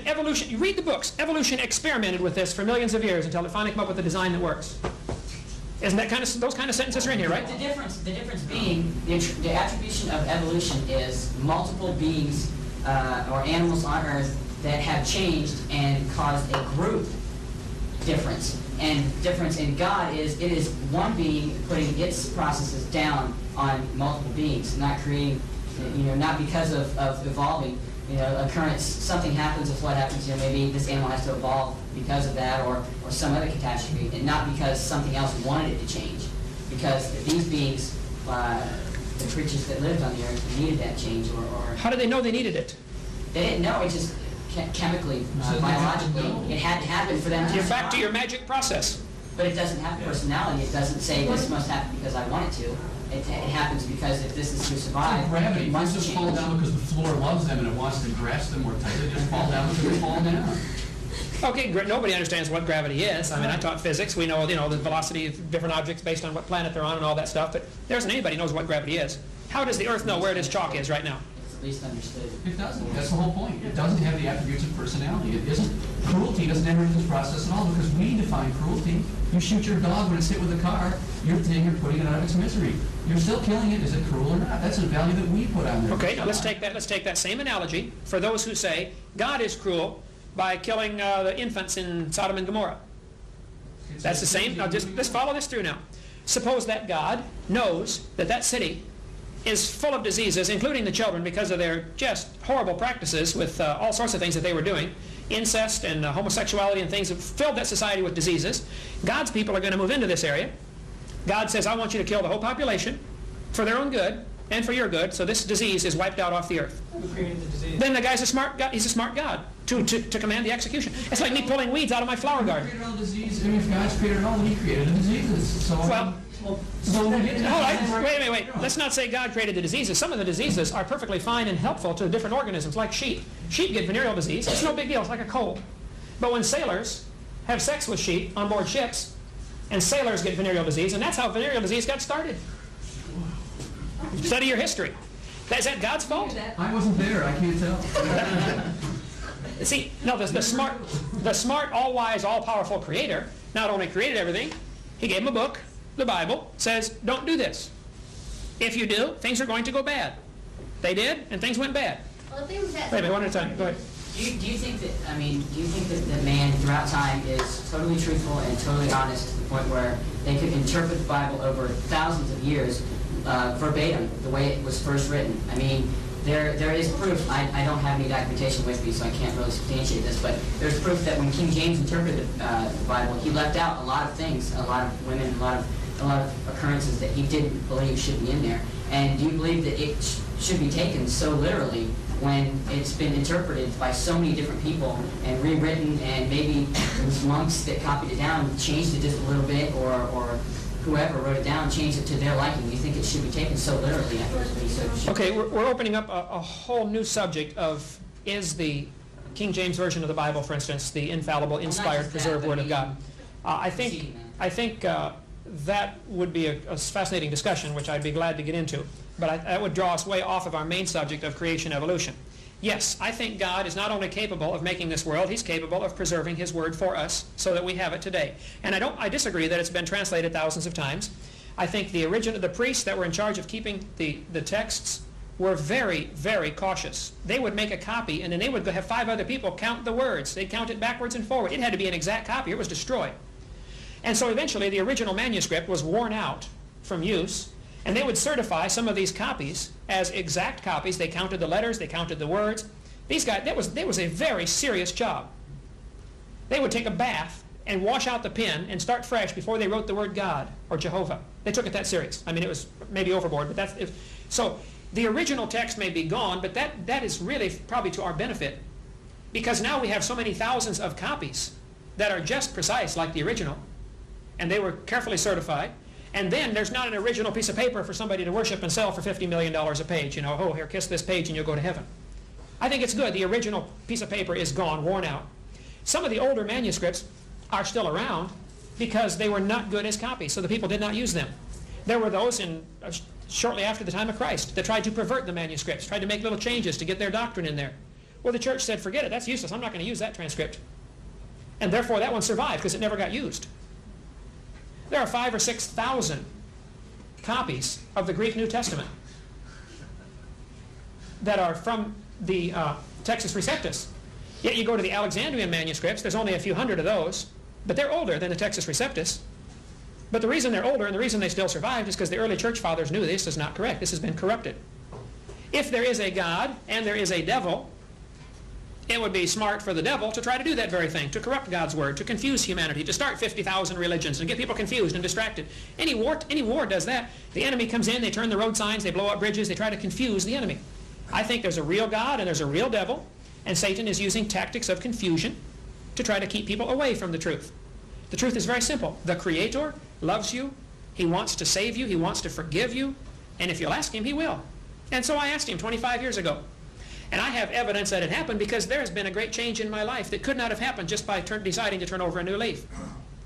I can go drink all the alcohol I want. I'm 41. And I do. I drink all I want. I don't want any. And I never had a drop in my life. Never going to. To me, I really want to please my Creator as I understand His Word. I read the Bible actively and avidly. I memorize large portions of it. I want to do what that book says. I've seen the results in my life. I've seen the results in millions of other people's lives. It's not that I'm better than anybody. I'm a wicked, vile sinner. I deserve God's judgment. But Jesus Christ took it for me. I am going to heaven, but it's not because I'm good or better than anybody else. It's because I'm forgiven. And I would like everybody to be forgiven. You think Jews will go to heaven?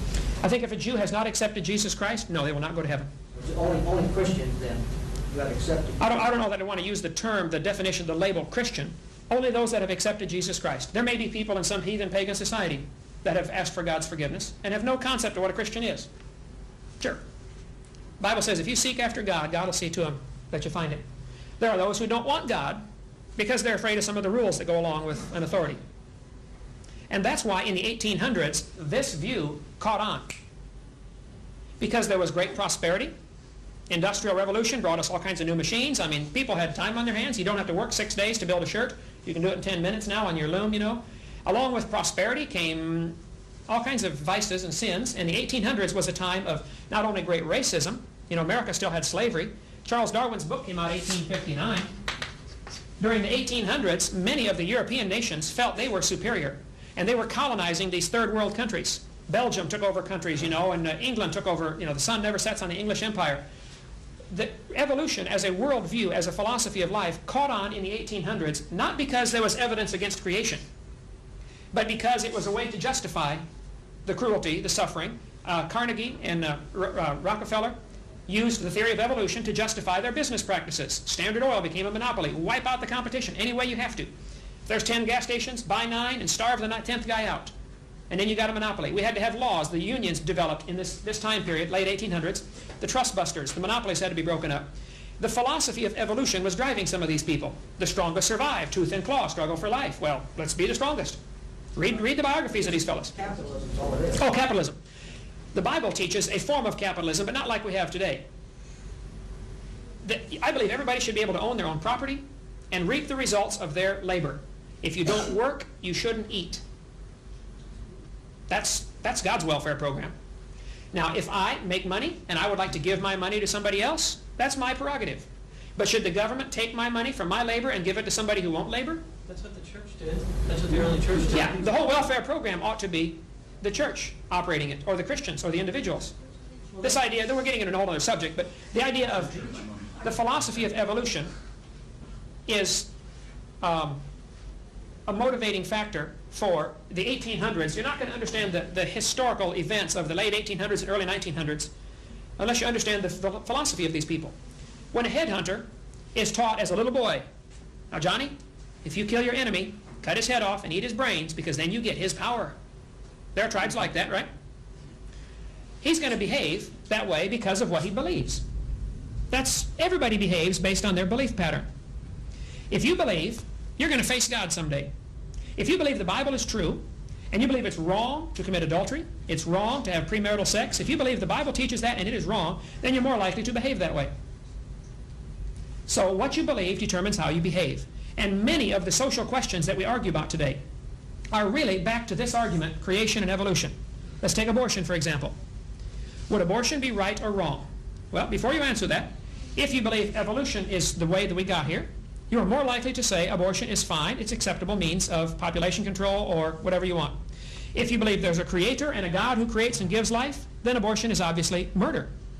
So the abortion question is really split down the same lines as the creation-evolution question. So is euthanasia, so is mercy killing. The creationist and evolutionist worldviews are philosophies of life. They really undergird your whole thinking process. Your attitude about many things, your reaction to things is based upon your basic philosophy of life, which is going to be one of these two in some form or another. There are a variety of evolutionists. There are some who say God got involved in the process. God snapped his fingers 20 billion years ago, started it. But their philosophy of life would be, I think, considerably different than my philosophy of life, which says the Bible is literally true and to be obeyed, to be read carefully and to be obeyed. Has never been disproven scientifically. Archaeology has never found anything wrong with the Bible. Nobody's ever been able to prove the world is more than 10,000 years old. You can't prove that scientifically. And I think I gave you some scientific evidence that say it can't be billions of years old. If I told you this room was 900 years old, it would be easy to prove I am wrong. Even though probably none of you saw this room getting built, you could prove it was not 900 years old because there's electricity built into the walls. They didn't have electricity till 100 years ago. So you could then falsify what I said, that the world's that this room is 900 years old. That's easy to falsify. I think it's easy to falsify the time element of evolution. I think it is also easy to falsify the idea that life comes from non-life. Ultimately, the evolutionist has to believe in spontaneous generation in some form or another. There is no way out of that corner. You have to believe that dirt became life at some point. And yet it's never been observed. It's been tried in the laboratory. Last time I was here, one of the students said, well, Mr. Hovind, what would you say if scientists could create life in the laboratory? And I said, that would prove it takes intelligence to make life, which is what the creationist has been saying all along. Even if Miller did make life, and he did not, all he made was a few simple amino acids, and he got some right-handed and some left-handed, an equal number of each, and life is all one way, not both ways. And amino acid is a far cry from life. The analogy, the difference between an amino acid that Miller made, one amino acid, the difference between that and life is many, many orders of magnitude. If I drop toothpicks on the floor, I may accidentally form a letter of the alphabet. That is probably, if I dropped 1,000,000 toothpicks, I would probably make a letter A someplace out of that pile, or a letter Z, or a letter N. What are the chances of me dropping toothpicks and developing an entire word? With all the letters. How many toothpicks and how many times are you going to drop? Let's drop billions of them, and let's drop them billions of times. Is there a chance I will get a word? Yeah, sure. It's less likely than getting a letter. I'll get a lot of letters, but there's very few words. What's the chances of getting a whole sentence? We have to do an experiment and find out. We could do that. We could calculate that mathematically. Okay. Now, what's the chances of randomly producing Webster's dictionary? The more complex you get, the less the chance becomes, right? Many folks have calculated the mathematical probability of evolution happening as 0. Unless on very simple words, there's a process of natural selection whereby only the simple words reproduce themselves, and the ones that don't create anything don't reproduce and don't survive. Yeah, but now you got a mysterious outside process acting on it. It's not mysterious. It's proven. You admitted that natural selection exists. Oh yeah. 20 minutes ago. Natural selection exists. If you dumped all those toothpicks out, and then all the toothpicks dissolved into nothingness, except the only ones that were there in the letters began to reproduce themselves, and so there'd be more letters than there would be non-letters. The words and because we have more letters. And then the ones that you dropped and created words would reproduce themselves, and so and mutated. So what you're saying is you're talking about complete randomness, and evolution has nothing to do with complete randomness. You're talking about selection, which you admitted was a natural process. Nature selects. Now you have nature as being the God, capital N. Nature selects. Which is an internal force of the beings. They die because they are not a letter. That is not because something decided that they must die. In the analogy, the letters would also dissolve. The thing that Bishop Wilberforce... So before they dissolve, they would reproduce themselves in roughly the same. Yeah, how are they going to learn to reproduce themselves? I think you've got a lot of hocus pocus here that's unscientific and unprovable. This initial cell... Well, the ones that wouldn't reproduce themselves would dissolve. Sure. Would dissolve. And out of all those toothpicks, you would find one that, I don't know, some toothpick. But you can understand my analogy that the probability of developing Webster's dictionary or Encyclopedia Britannica is 0. You can drop them toothpicks forever. It's never going to happen. You can choose which one you want to believe. I would say many people choose this precisely because it avoids a creator and accountability. But there are more beliefs that are accepted within yourself that aren't because of a creator, and they aren't because you believe that there should be something a set of moral standards, not because they're imposed. And I tried to say that. I was accused of, saying everybody's bad who's an evolutionist. I said some people take the evolutionist worldview to a higher plane and say, hey, we're responsible, we better fix this world. That's a good result. There are those who take it to the lower plane, like Hitler and communism and socialism. That's what I meant to say. There are those who take creationism. And I said that. There are those who take it to a higher plane, and there are the Jim Joneses who take it to a lower plane. So they are more equal, in probability and in It looked more like a mirror image to me rather than sort of an inverse. Well, I would say probability, mathematics would say this didn't happen. There must have been a creator. It depends on whether you're dealing with finite mathematics or infinite. Hold it, one at a time. Go ahead. It's either finite, it depends on whether you're dealing with finite mathematics or infinite mathematics. Because what's the probability that just A being is surviving on an alternate plane or on a higher plane than we are, that there's just something there that created it. You can't impose mathematics on that. That's why Right. you can't. It's outside the realm of science. So Yep. it's probably a higher, less of a probability than evolution is, because when you try to decide whether there is some being that exists on a different plane than we do, that we cannot perceive, that just seems like an easy way to describe why it happened. Well, I think we have enough examples of things that cannot be observed with the human body, but can be observed with instruments, radio waves as an example. That illustrates there are things that cannot be observed with our five senses. We have five senses. They are very limited. Let's take the sense of sight. You can see the color spectrum, red, orange, yellow, green, blue, violet. But there are things beyond our little color spectrum in both directions, right? X-rays, radio waves, microwaves. There are things in the same electromagnetic spectrum that are way beyond the ability of our eye to pick them up, right? Bugs, for instance, see a different part of the spectrum than we do. They can see ultraviolet. We cannot see that. The fact that we cannot see it does not prove it doesn't exist. We may be able to get an instrument to detect it. But the difference being that we don't say that they're just, say, fictional D waves. We just say, okay, these exist. We can't see it. We can't prove it's there, but they exist. I mean, that's like saying God exists, but you can tell there's no physical way to detect it at all. Yeah, I see what you're saying. Well, the reason we believe if we develop, because but our knowledge of this spectrum expanded when we detected these other waves. Right. We didn't Okay. say, oh, we've run across an Sure. X-ray, let's put it here. We've run across ultraviolet, let's put it here. We didn't just say, it's all there, I know it's there because I believe it's there, and it just happened to be there when we finally well, found it. I would argue that the existence of X-rays was proven theoretically, or was demonstrated theoretically, before it was proven actually. No, that's exactly the inverse. They were discovered accidentally when they generated them from Crookes tubes and they haven't exposed film in them. He was getting X-rays all along and didn't know what they were. Look at Madame Curie. She discovered that Okay, radiation X-rays is a bad example. killed her. Didn't She even know died, what it right. was. X-rays is a bad example, but there are many things. Existence of higher chemicals, for instance, beyond 92, that were predicted before they were seen. Right. Many have still never been seen. They just because there was a link. Sure. They knew that there were existing elements Okay. and having something else. until we develop a prayer meter to detect God speaking to us or us speaking to God. There is no way to detect that. Right. I'm saying it is pure religion. I've admitted it all along. Creationism is a religion. What I want is the evolutionists to admit they have a religion also. They don't know what exploded. They don't know who supplied the energy. They don't know how the life got here from dirt. And they don't know how the life began to all of a sudden be able to reproduce itself. Reproduction is a complex process. DNA is extremely complex. And if you're welcome to think that it happened by chance, but I'm saying we haven't observed it. Nobody's been able to duplicate it in the laboratory. Making an amino acid is not making life. But there's no physical existence proving the existence of God either, I agree. except for human. I agree. So my whole argument is the way we're teaching our kids in our grade schools and junior highs and high schools is unconstitutional. We have a state-established religion. The taxpayers are all paying for this view and only this view to be presented. That's unfair, it's not right, and we ought to show both. Or if you can think of a third one, then let's show all three. I think if the kids are smart enough to know, somebody says, well, which brand of creation? Do you think the world came on the back of a giant duck that flew down here from some planet? Well, the kids could see that's dumb. But if you want to teach that, then let's teach that. If there's 30 different varieties of creation accounts, well, then teach all 30.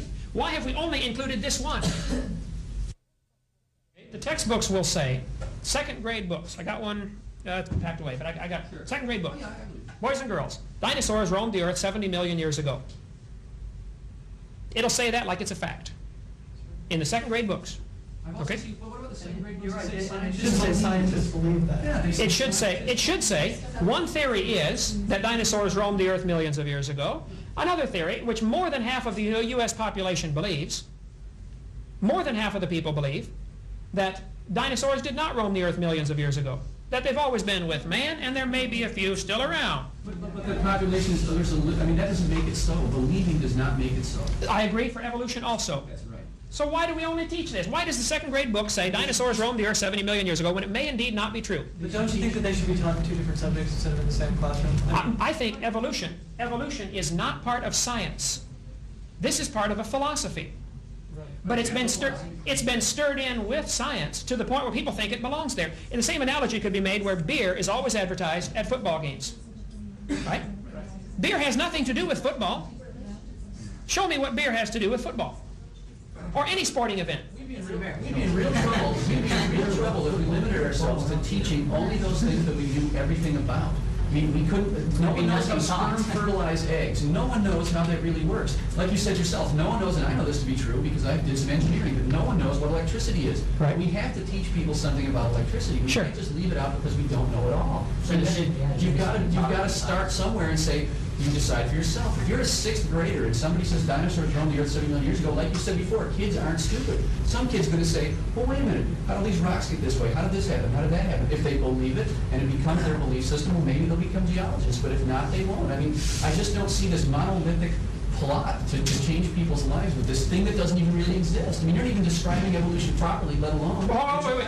What have I described about evolution that is improper? You're claiming that it has this coherent view. You get three evolutionists in a room at any one time, and you'll have three different theories of evolution. Yeah, and they each can prove the other two are wrong. Well, that's right. So there is no monolithic view where they all say this or they all say that or all secondary books say dinosaurs. Oh, yeah, you get three Christians in a room, too. The only one that's right is me. Now, that's been proven over and over. But, okay. You know, that's my only problem. It's a straw man. You build this boogeyman and then you shoot it down, and it's just not the case. I think that we would have to go back to our definition of evolution. Is it microevolution? Then everybody agrees with that. As far as the macro theory of evolution, that this process started 20 billion years ago, this is the way it is presented. This is not scientifically supported. It is not supported by consensus of the American people. Most people do not believe this. Majority opinion doesn't mean anything. That doesn't mean it's not true, though. Okay, hold it now. What you just said, listen now. The world population doesn't have a consensus for the existence of your Christian God, but that doesn't Absolutely. He doesn't exist, so we've got to have a But consensus. you watch the arguments on creation, evolution, and inevitably, some evolutionists will say, but the majority of scientists believe this. Scientists, they're not the public. Oh, scientists are are they infallible? No, but there are people who study the thing that have an opinion. The average person in the population doesn't know squat about evolution. That's why your average drug dealer that you're blaming evolutionary theory on isn't going to say, yeah, I'm selling crack cocaine because I believe that evolution gives me the right to do this. He's not going to say that T.H. Huxley or Darwin supports the theory of survival of the fittest. That's why I'm going to gun you down with an Uzi. I mean, that's just maybe that's ridiculous. It goes back to your philosophical worldview. There's two things we haven't covered that we've been asked to cover here. Carbon dating. And I forgot the other one already, but we only got 7 minutes left, so we'll have to hurry. The what? Dendrochronology. Dendrochronology. Okay, we'll get into carbon dating, kind of will include that, if we can cover it as quickly here. Radioactive elements, and there are 7 or 10 of them, I don't know how many exactly, but we're going to take some of the simple ones. Carbon-14 is radioactive. Carbon-14 is formed in the upper atmosphere. The Earth has a layer of air around it, approximately 200 miles thick. It floats around all the time, it varies, but about 200 miles thick. Skip the details, I'm going to call it 200 miles. When sunlight or starlight or radiation strikes the atmosphere, it adds excess energy to some of the molecules. Nitrogen can take on extra particles and become carbon-14. Carbon-14 then is radioactive. It's very unstable. You can walk past it with a Geiger counter and you hear click, click, click, click, click as particles fly off. It is falling apart. It falls apart. They watched it for 3 days in the laboratory and decided that it falls apart. About half of it will fall apart. The half-life is about 5,730 years, which I have on my chart. Half-life of C14 is about 5,730 years. That is based on a 3 or 4 day extrapolation, which I'm not going to argue with that. That's probably correct. But you'll find people that say it's 6,000, some say it's 5,690, you know, it floats around, but approximately 6,000 years for the half-life of carbon. Then, that carbon-14 that is produced in the atmosphere gets mixed in with the other gases, and it ends up hooking up to oxygen, becoming CO2, carbon dioxide. Well, plants breathe carbon dioxide, and they make it part of their tissue. And then an animal eats the plants. All the while, this carbon is falling apart. It's radioactive. Now, carbon-14 is very rare. There is only 0.0000765% C14. Extremely rare. 1 part per billion. Not much out there. So the animal eats that plant, the animal dies. Today, the atmospheric carbon is about 16 beats, 16 clicks per minute per gram on your Geiger counter. If you start with pure carbon-14, a pure gram of carbon-14, your Geiger counter would pick up about 16 clicks per minute. All right? 5,730 years later, you're only going to be getting 8 clicks per minute because half of it fell apart. Turn back to stable elements, okay? So if you're only getting 8 clicks per minute, you could assume it is 5,730 years old. That's the way it works. If you're only getting 4 clicks per minute, it has gone through 2 half-lives. And at 4 clicks per minute, it is now 11,000 or 12,000 years old. It has only been verified back to 4,000 or 5,000 years based on samples taken from tree rings and samples taken from mummies and parchments and things like that. But it's a far cry from consistent. The dots go all over the chart. From this little bitty 5,000 year range, they have extrapolated back a long time, which may be true. But it is totally overlooking some very fundamental assumptions. The Earth has a magnetic field around it. That magnetic field is responsible for deflecting radiation to the poles. That causes the northern lights and the southern lights. The sky lights up, the neon effect, okay? If the magnetic field is getting weaker, then it used to be stronger. If the magnetic field were stronger 5,000 years ago, less C14 would be formed. So an animal that lived 5,000 years ago started off with only 6 clicks per minute. That's all that was available. And then 5,000 years later, he's down to 3. And we're going to today date him at being 30,000 years old when he's only 5. Because you have assumed that the amount of carbon-14 in the atmosphere today is what it has always been. Willard Libby knew full well, he's the one who invented carbon dating, he knew that atmospheric carbon was still increasing. And yet he ignored that data. He knew if you were filling a barrel, if you had a hose, you're filling a barrel. Up the side of the barrel is a bunch of holes. When you get to a certain level, some of it leaks out. You get to a higher level, it's leaking out 2 holes now, and then 3 holes. Eventually, you reach a state called equilibrium, where the water goes out as fast as it comes in. They calculated that the amount of C14 being formed would equal the amount being destroyed in about 30,000 years. It would take approximately 30,000 years. If you started with a fresh atmosphere, sunlight shining on it, atmosphere brand new, within 30,000 years, the formation rate and the destruction rate would balance each other. Equilibrium. Every time C14 has been tested in the upper atmosphere, it is found to be increasing. Many folks that study this will say, we are only 1/3 of the way to equilibrium. The atmosphere still isn't equalized.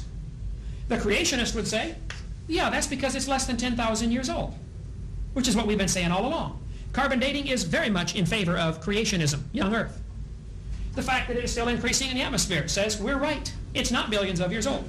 And to date an animal with carbon dating is to assume the uniformitarian process has been going on for billions of years, it's been equalized, and that simply is a false assumption.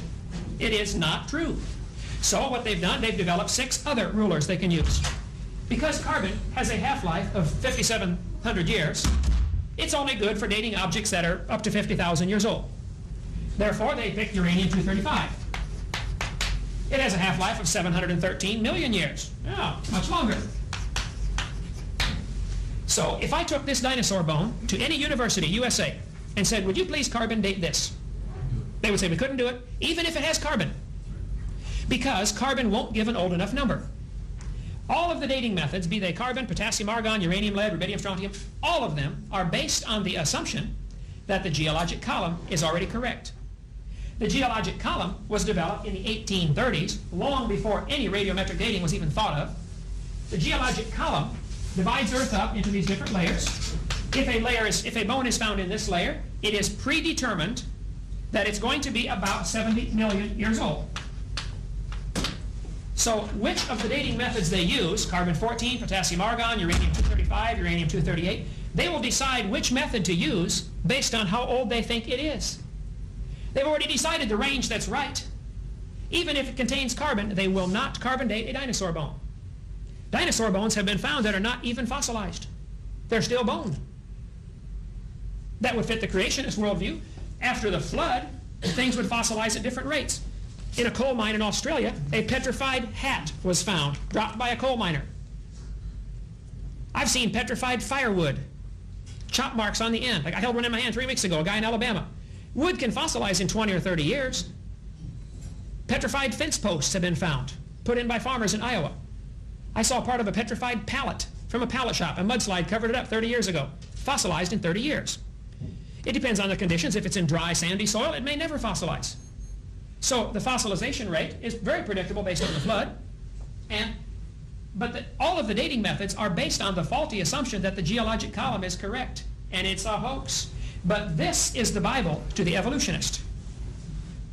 This is their Bible. Everything must match the geologic column.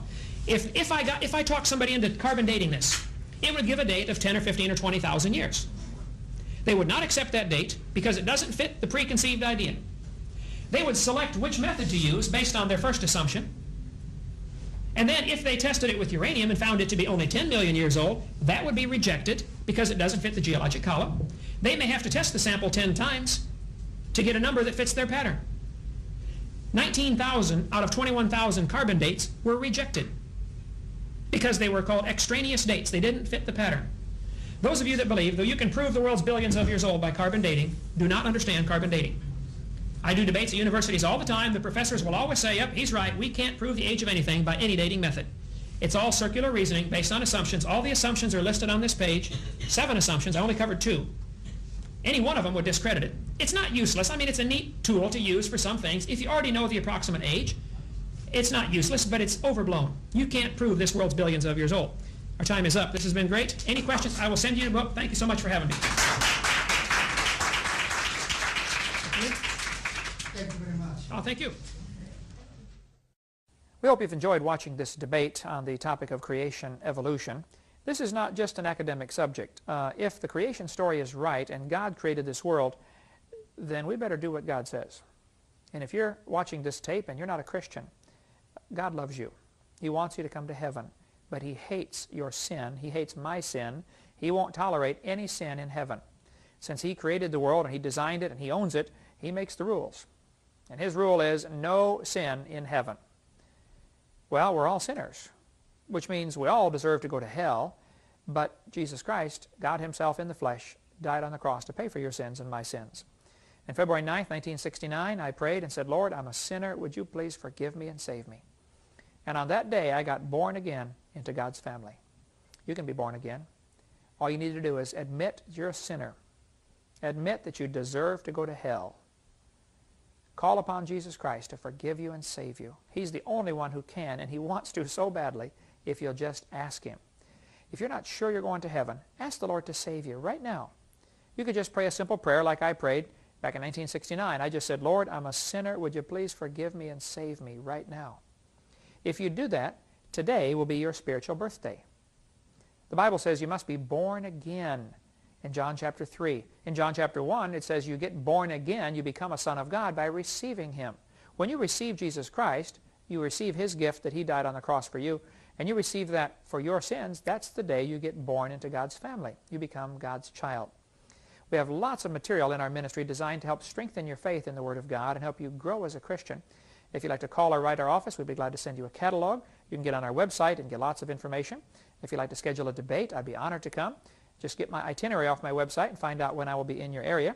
And I'll be glad to come speak at a college, speak at a university, speak at a debate, represent the creation side against as many professors as want to get together. We'll take on 10 at a time. That doesn't matter. You see, God's right and evolution is wrong. It's pretty simple. Thank you so much. Please don't hesitate to call us if we can be any help. Do you want to know more about how to combat the godless theory of evolution? Creation Science Evangelism offers 4 great tools that help strengthen the faith of believers and win the lost to Christ. After 15 years of teaching high school science, Dr. Hovind began Creation Science Evangelism in 1989. We are a ministry that is dedicated to providing tools which will help you combat the evolution philosophy that is destroying the faith of millions every year. The first tool Creation Science offers is their powerful, life-changing video series. Over the last 12 years, well over 1 million videotapes of Dr. Hovind's seminar have circled the globe.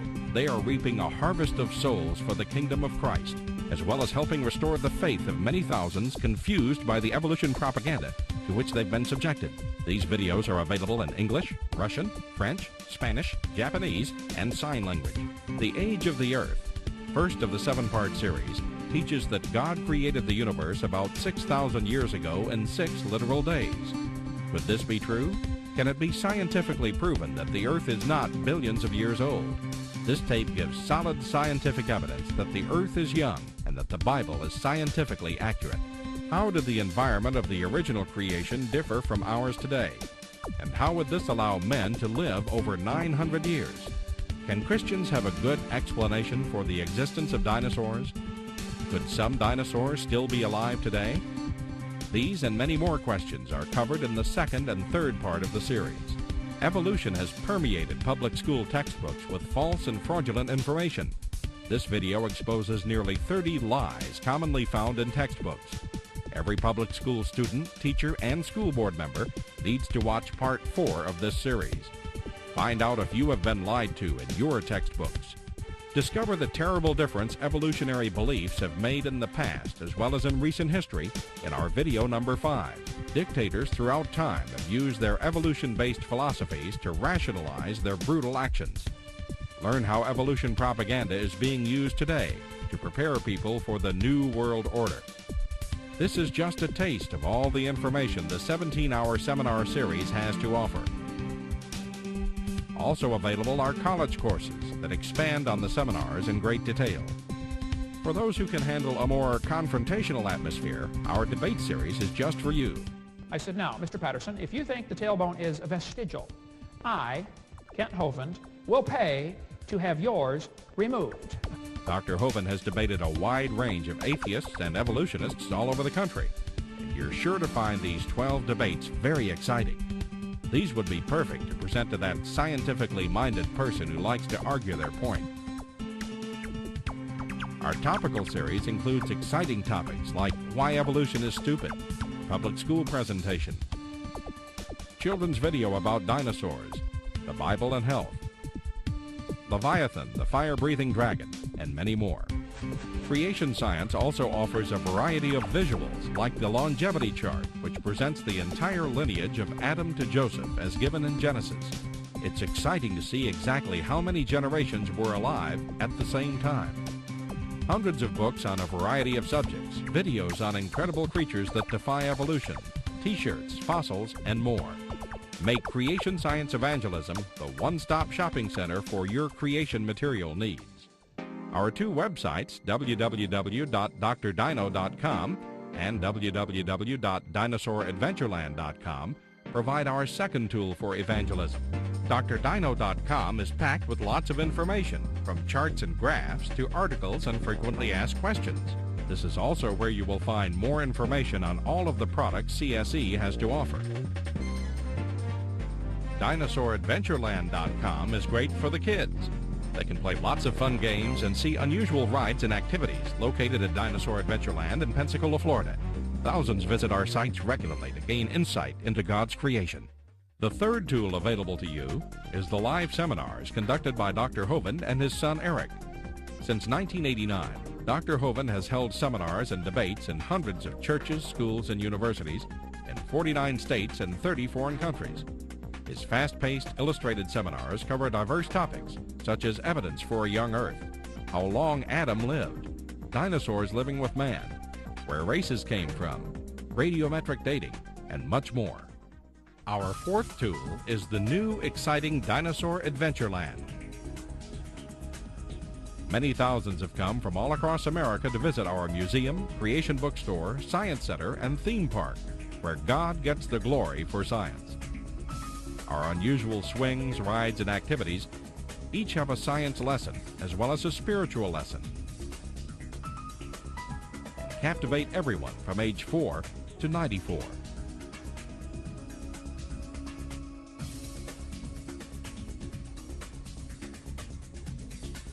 To order material, find out how to schedule a seminar at your church, or get more information about Dinosaur Adventureland, write to us at Creation Science Evangelism, 29 Cummings Road, Pensacola, Florida, 32503. Or call us at 850-479-3466. Or toll free in the U.S., 877-479-3466.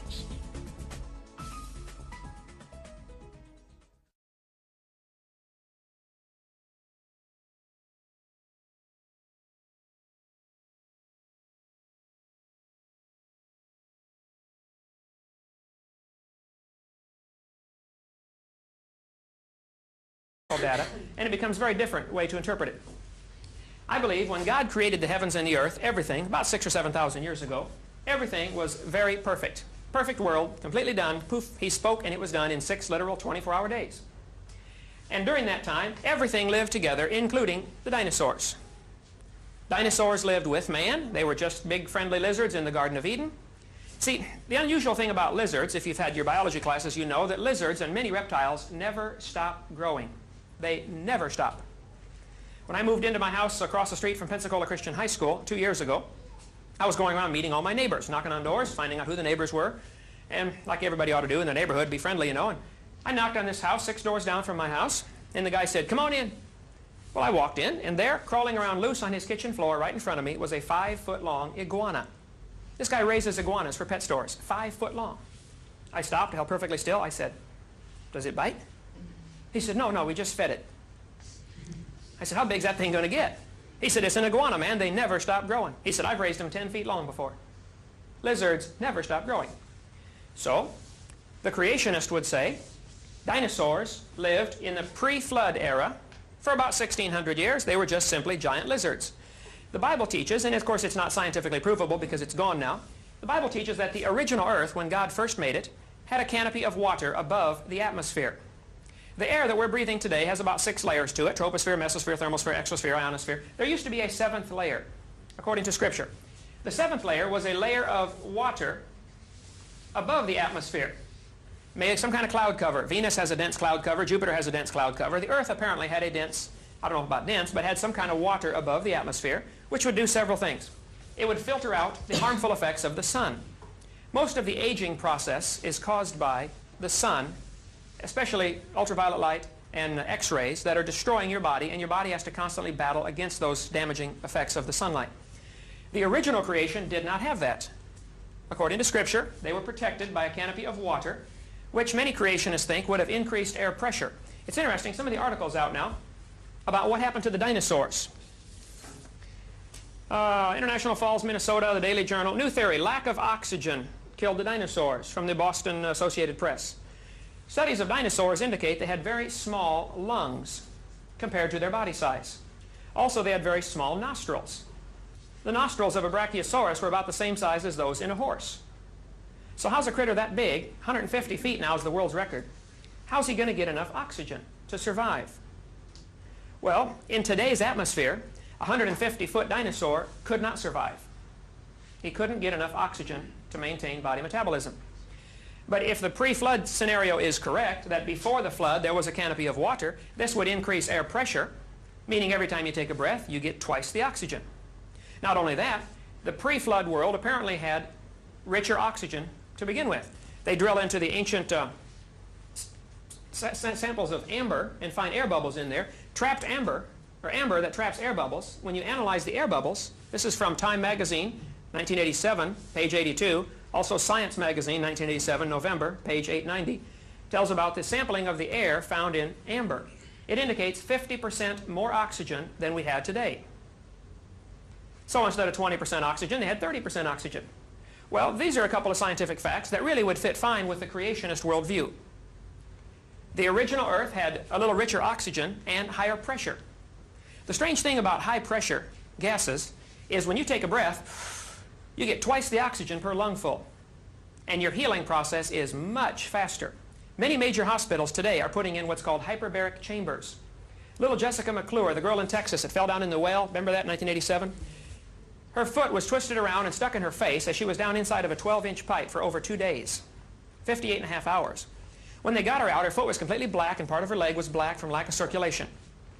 They were going to cut her foot off, but one of the doctors suggested that they try her in a hyperbaric chamber. They put Jessica in a big steel chamber, pumped it up full of pure oxygen, and put it up to 30 pounds per square inch. Today you're breathing about 14.7 pounds per square inch atmospheric pressure. At 30 pounds per square inch, Jessica's foot began to turn pink within a few hours. It forced oxygen into the tissue. And in chapter 5, and in chapter 11, and in several other places throughout Scripture, the dates are given of how old they were when their children were born. Adding up those dates will give an approximate age of the creation of the world of about 4,000 BC, plus or minus several hundred, maybe 500 or so allowances for genealogy overlapping and things like that. We're going to use the word 4,000, but don't hold me to that, okay? I'm not one of those guys that says Adam was created 4004 BC, October 23rd at 2 in the afternoon, okay? I do know Adam was created in the afternoon because it was just before Eve. That's the only clue we have in Scripture. But it doesn't give the exact date. All right, so we're going to, about 4,000 years ago. Then the Bible says, 1,600 years later, there was a worldwide flood. A flood that destroyed the world. This took place about 1,600 years after the creation. Actually 1656 if the dates given are exactly correct. After this flood, there were only 8 survivors. 8 people on board that ark. Those 8 people began producing a population. They lived longer, so they had more children, maybe 10 or 15 kids per family. Population began to grow pretty rapidly. And by the time you got to the year 0, the time of Jesus Christ, the world population, and anybody would agree with this that studied the population statistics of the world population was approximately 1/4 of a billion. 1/4 billion, 250 million is the approximate world population at the time of Christ. You can go upstairs to your library or to the next building over here and get the population statistics, Macmillan Encyclopedia, or look it up in any one you want that deals with the population issue. Most experts agree the whole world population 2,000 years ago was approximately 1/4 billion. 250 million. Then the population began to grow, especially around the 1600s when a lot of new medical advancements came on the scene and a lot of really modern science began about the 1600s. That's where there was a great, of course, revival in reading the Bible. The King James Version was translated and many versions were put into the English language or into the common people's language where people could read it for themselves. And I think that was one of the great causes of the great revival of interest in learning and knowledge. And along with that came some tremendous medical advancements and scientific advancements and technology advancements. And so people began living longer, producing more children, and children lived longer. And about 1600 is when the population began to skyrocket. 1800, there were 1 billion people in the world. In 1800, we crossed the 1 billion mark. In 1930, it crossed the 2 billion mark. 1930. Today it's up over 5 billion. But really all of the population growth has come in the last couple of hundred years. So it is very possible that the whole world's population started 4,400 years ago with 8 people. Anybody familiar with population growth rates, logarithmic extrapolation, could tell you, yes, the whole world's population, 6 billion, could have easily started only 4,000 or 5,000 years ago. Now the evolutionist interpretation of, it's a fact, we have about, I'm going to say 5.5 billion people in the world. We'll put that in the fact column. Nobody argues with that. I mean, that's not the exact number, but it's close enough. Well, how do you interpret that? The evolutionist says the population stayed at 50,000 or so for many thousands of years, several million years. There were just a few thousand people in the world, or subhumans. And then they would agree from about 1,000 BC on, they would agree with the population growth curve that the creationist would give to it. These are established facts. But the evolutionist has this line going along at 30 or 40, 50,000 for 3 million years. And populations simply don't grow like that. They're just an automatic blast off, just like putting money in the bank. Once you reach a certain number of dollars in the bank, the compounded interest starts to take over. So the creationist interpretation is no problem. The fact that we have 5.5 billion really fits fine into the biblical chronology of starting 4,400 years ago with 8 people getting off an ark. The evolutionist would also say no problem, but he would have to say that this population was steady for millions of years.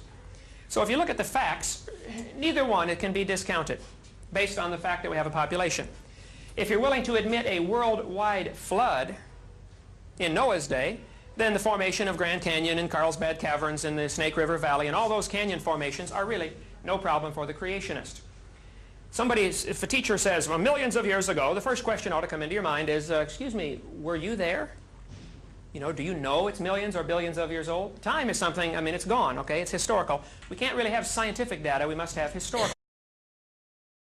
2 men. 2 philosophies. 2 choices. 1 decision. You decide.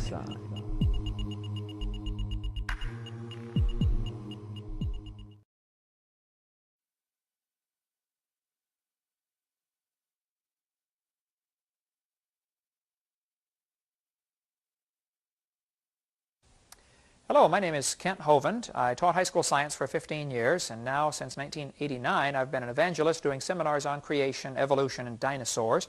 What you're about to watch is a debate that we taped many years ago.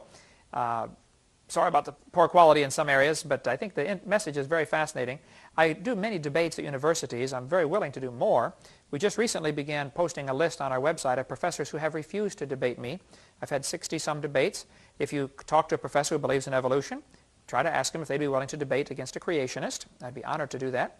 I'll be very nice to them, but I'll show them they're wrong and God's Word is right. If they refuse, then please send me their name and what they teach, and we'll put them on our list on our website, drdino.com, under the section of those who have refused to debate me. This will be a long debate with me talking to an anthropology class at the University of West Florida. One of the professors from the class used to ask me to come teach his class every year for 1 hour, or for one class period. He then moved on, and I haven't been back to that class for a while, but I'd be glad to come speak to any class, university, college, Christian or non-Christian, and field questions from the audience. We can talk about the subject of creation, evolution. Hope you enjoy this debate. We have quite a few more. If this is the only one you've seen, we suggest you get our catalog. You can call the office or write or get on our website, and that information will come up on screen. And you can get information about how to get more debates or our other series of tapes. We have a lot of information designed to strengthen your faith in the Word of God. We encourage people to believe the Bible and do what it says and accept Christ as their Savior so they don't die and go to hell. Hope you enjoyed it. If you have any questions, please give us a call. Thank you for coming for the 7 years in a row. And thank you, Dr. Lee, for having me. Appreciate it. Thank you.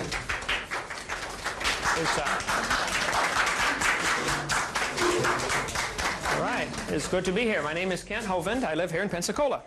Moved here 5 years ago to put my wife through school at Pensacola Christian College. I have 3 teenagers. They go to Pensacola Christian High School.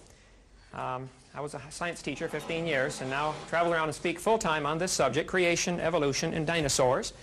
That's my full-time ministry. I speak over 700 times a year. I'm an old-fashioned Bible-believing Christian. I believe the Bible is literally true from cover to cover. And with my science background, it puts a little different slant on things. And so what we're going to share with you today, of course, is the creationist view of how the world got here, and some of the things that you've been taught in anthropology class, I would say, of course, are very, very wrong. But it's good to have scientific discussions like this. That's the purpose of an education. See, if you're only shown one side of an issue, you're not being educated, you're being indoctrinated. So an education shows people all the various sides and lets them use their own intellect and decide which one is the most reasonable. I hold without apology to the creationist worldview, that this world is too complex. It had to be created by an all-wise, all-powerful creator who is outside of and beyond and above and not affected by his creation. There are really only 2 opposing worldviews. There is the worldview of evolution. I'm going to draw it like so, and I'm going to make 3 columns for this discussion here. We'll take questions all along the way. You can stop me at any time and say, no, wait a minute, I disagree with that, and we'll discuss it. And Dr. Lee introduced me as the leading expert. I don't know about that. I was just a high school science teacher. But I do have plenty of opportunities to speak on this. I do numerous debates at universities. I've had 3 here so far at University of West Florida, and I appreciate the academic atmosphere where they allow me to come in. I speak many times in public schools. I was in 6 this week already. I speak very frequently in public schools, and I think students need to see all sides of this issue. What we've had for the last 30 years particularly, though, is the creationist worldview has been totally censored out of our textbooks. I collect the public school textbooks. I have just nearly all of them from science textbooks from all the major publishers for many years. And the evolutionist frame of mind, or worldview, is the only one that is promoted. They finally had to cut off the tip of her little toe. That's the only thing that wouldn't respond. She would have lost her whole foot. And many major hospitals are getting these hyperbaric chambers because they are learning that high-pressure oxygen causes the healing process to go many times faster than normal. A lot of burn patients are put in hyperbaric chambers these days because they heal so much faster. The Bible account would indicate that the whole world had these conditions. And so in pre-flood conditions, the people actually lived over 900 years. And there are many accounts, besides the Bible, many ancient accounts in literature that tell of a time when ancient people lived many, many hundreds of years. And that certainly is biologically possible. If you could alter not only the atmosphere that you're breathing, but also the plants would be getting more, better growth rate and have more nutrition to the plants. The people, apparently, according to Scripture at least, lived over 900 years. Here's a chart that I made of the length of the people's lifespans. Adam, for instance, every notch is 100 years here. Adam, according to Scripture, lived over 900 years. His son Seth lived over 900 years. Right here, this black line going down is the flood, 1,600 years later. These are straight from the dates given in the Bible. The people before the flood lived over 900 years with one or two exceptions. After the flood, lifespans dropped off to 400 years. And then down to 200 years. Something changed because of that flood. Well, the creationist worldview would say this canopy of water fell down. It rained 40 days and 40 nights. It flooded the world. It was a worldwide total catastrophe for this place. Everything was covered. All the mountains simultaneously covered at one time. People say, now wait a minute. Is it possible to flood the world? Could it rain enough to flood the whole world? Well, today, absolutely not. No. There's only enough moisture in the atmosphere to rain about 2 inches. But there's enough water in the ocean to cover this world 2 miles deep right now. If the world were smoothed out, if you push the mountains down and lift the ocean basins up, if you equalize things, the water would be 12,000 feet deep over the entire world. Well, the Bible indicates that after this flood, or actually during the course of the flood, in the last few months of the flood, the Bible says the mountains arose. The earth's crust was crinkling in under the pressures of all this water and the great catastrophe that it was under, and the mountains lifted up, and the ocean sank down during the last few months of that flood. As the mountains lifted up, the water would run off into the hole on the way, forming Grand Canyon in a matter of a few hours, because you had many, many thousands of feet of soft sediment. During that flood, all sorts of animals drowned, and people. Their bodies would then be, those that drowned, some would float and would rot and would not be preserved as fossils because they floated around. Some would happen to get buried. Those animals that are near the bottom already, like clams, would be buried first because they're already at the bottom. If there's a mudslide or volcanoes going on, they would be the first ones buried. The animals like birds and man are the last ones to drown, because man could figure out a way to avoid drowning until the last possible minute. And birds, of course, can fly around until they run out of gas, and then when they do die, their wings are hollow and their bones are hollow, so they would float. Then the reason we tend to find birds on top of the so-called geologic column might be better explained because of a worldwide flood. It doesn't necessarily have to be that birds evolved last. There are two ways to interpret that. You know, how fast that calf going when it ran into that cow? Anyway, you might want to keep track of the idea that maybe there is another very reasonable alternative explanation for some of the data that we see. I'm in favor of science. I love science. I got a PhD in education, which stands for post-hole digger, by the way. But I love science. But I'm afraid the evolutionist worldview is only one option. And as you go here to the University of West Florida, that's generally all you're going to be shown in your textbooks.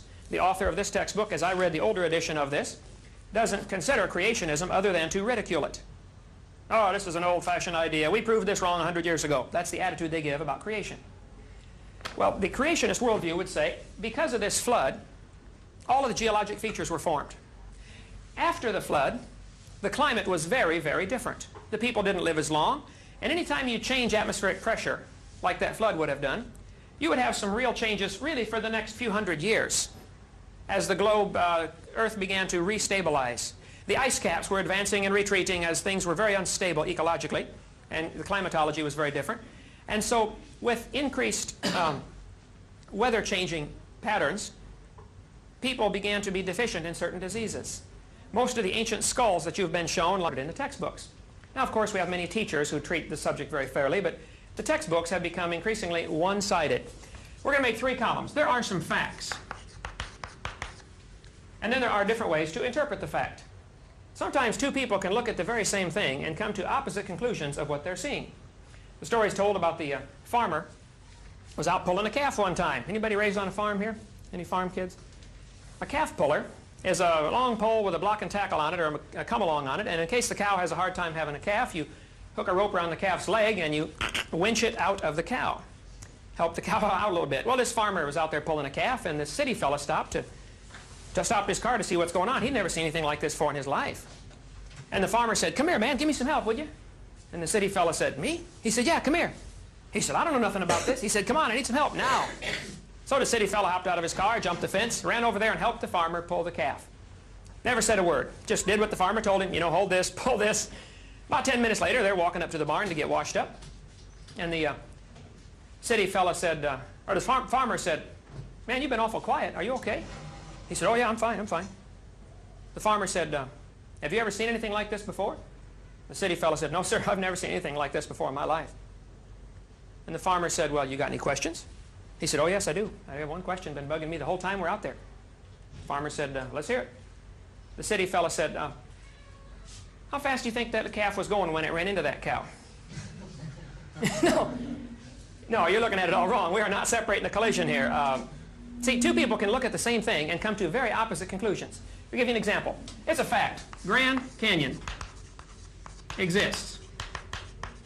I don't think you'd find too many folks that would disagree with that. Of course, there's always a few on the lunatic fringe who would say, "No, we're not really here. We just think we're here. There is no such thing as reality." Okay? We're going to discount those folks for today's discussion. There are really only two options, okay, to a lot of these questions we're going to raise today. Grand Canyon is there. It's a big crack in the ground. I have seen it from numerous angles. There is no question it's there. Now, there are several ways to interpret how it got there. The evolutionist interpretation. The evolutionist interpretation says it took a little bit of water, millions of years. That's called uniformitarian geology. How many are familiar with that word, uniformitarian? The way it's happening today is the way it has always happened. Charles Lyell was the champion of uniformitarianism back in his book, 1831, Principles of Geology, Volume 1. Charles Lyell really taught and introduced into the public arena the idea of uniformitarianism. There is another worldview, which is the creationist worldview.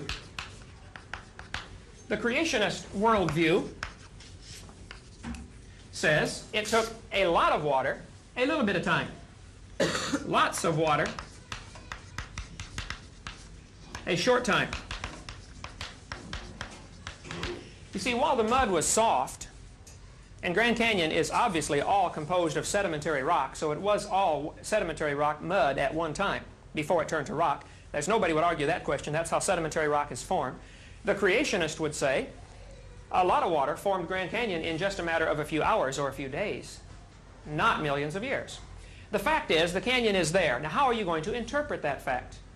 Some people tend to confuse the interpretation with the fact, and that's where you have to really watch that you don't get caught in that trap. What we're going to share now is just the creationist worldview opinion of how it may have happened. None of us were there.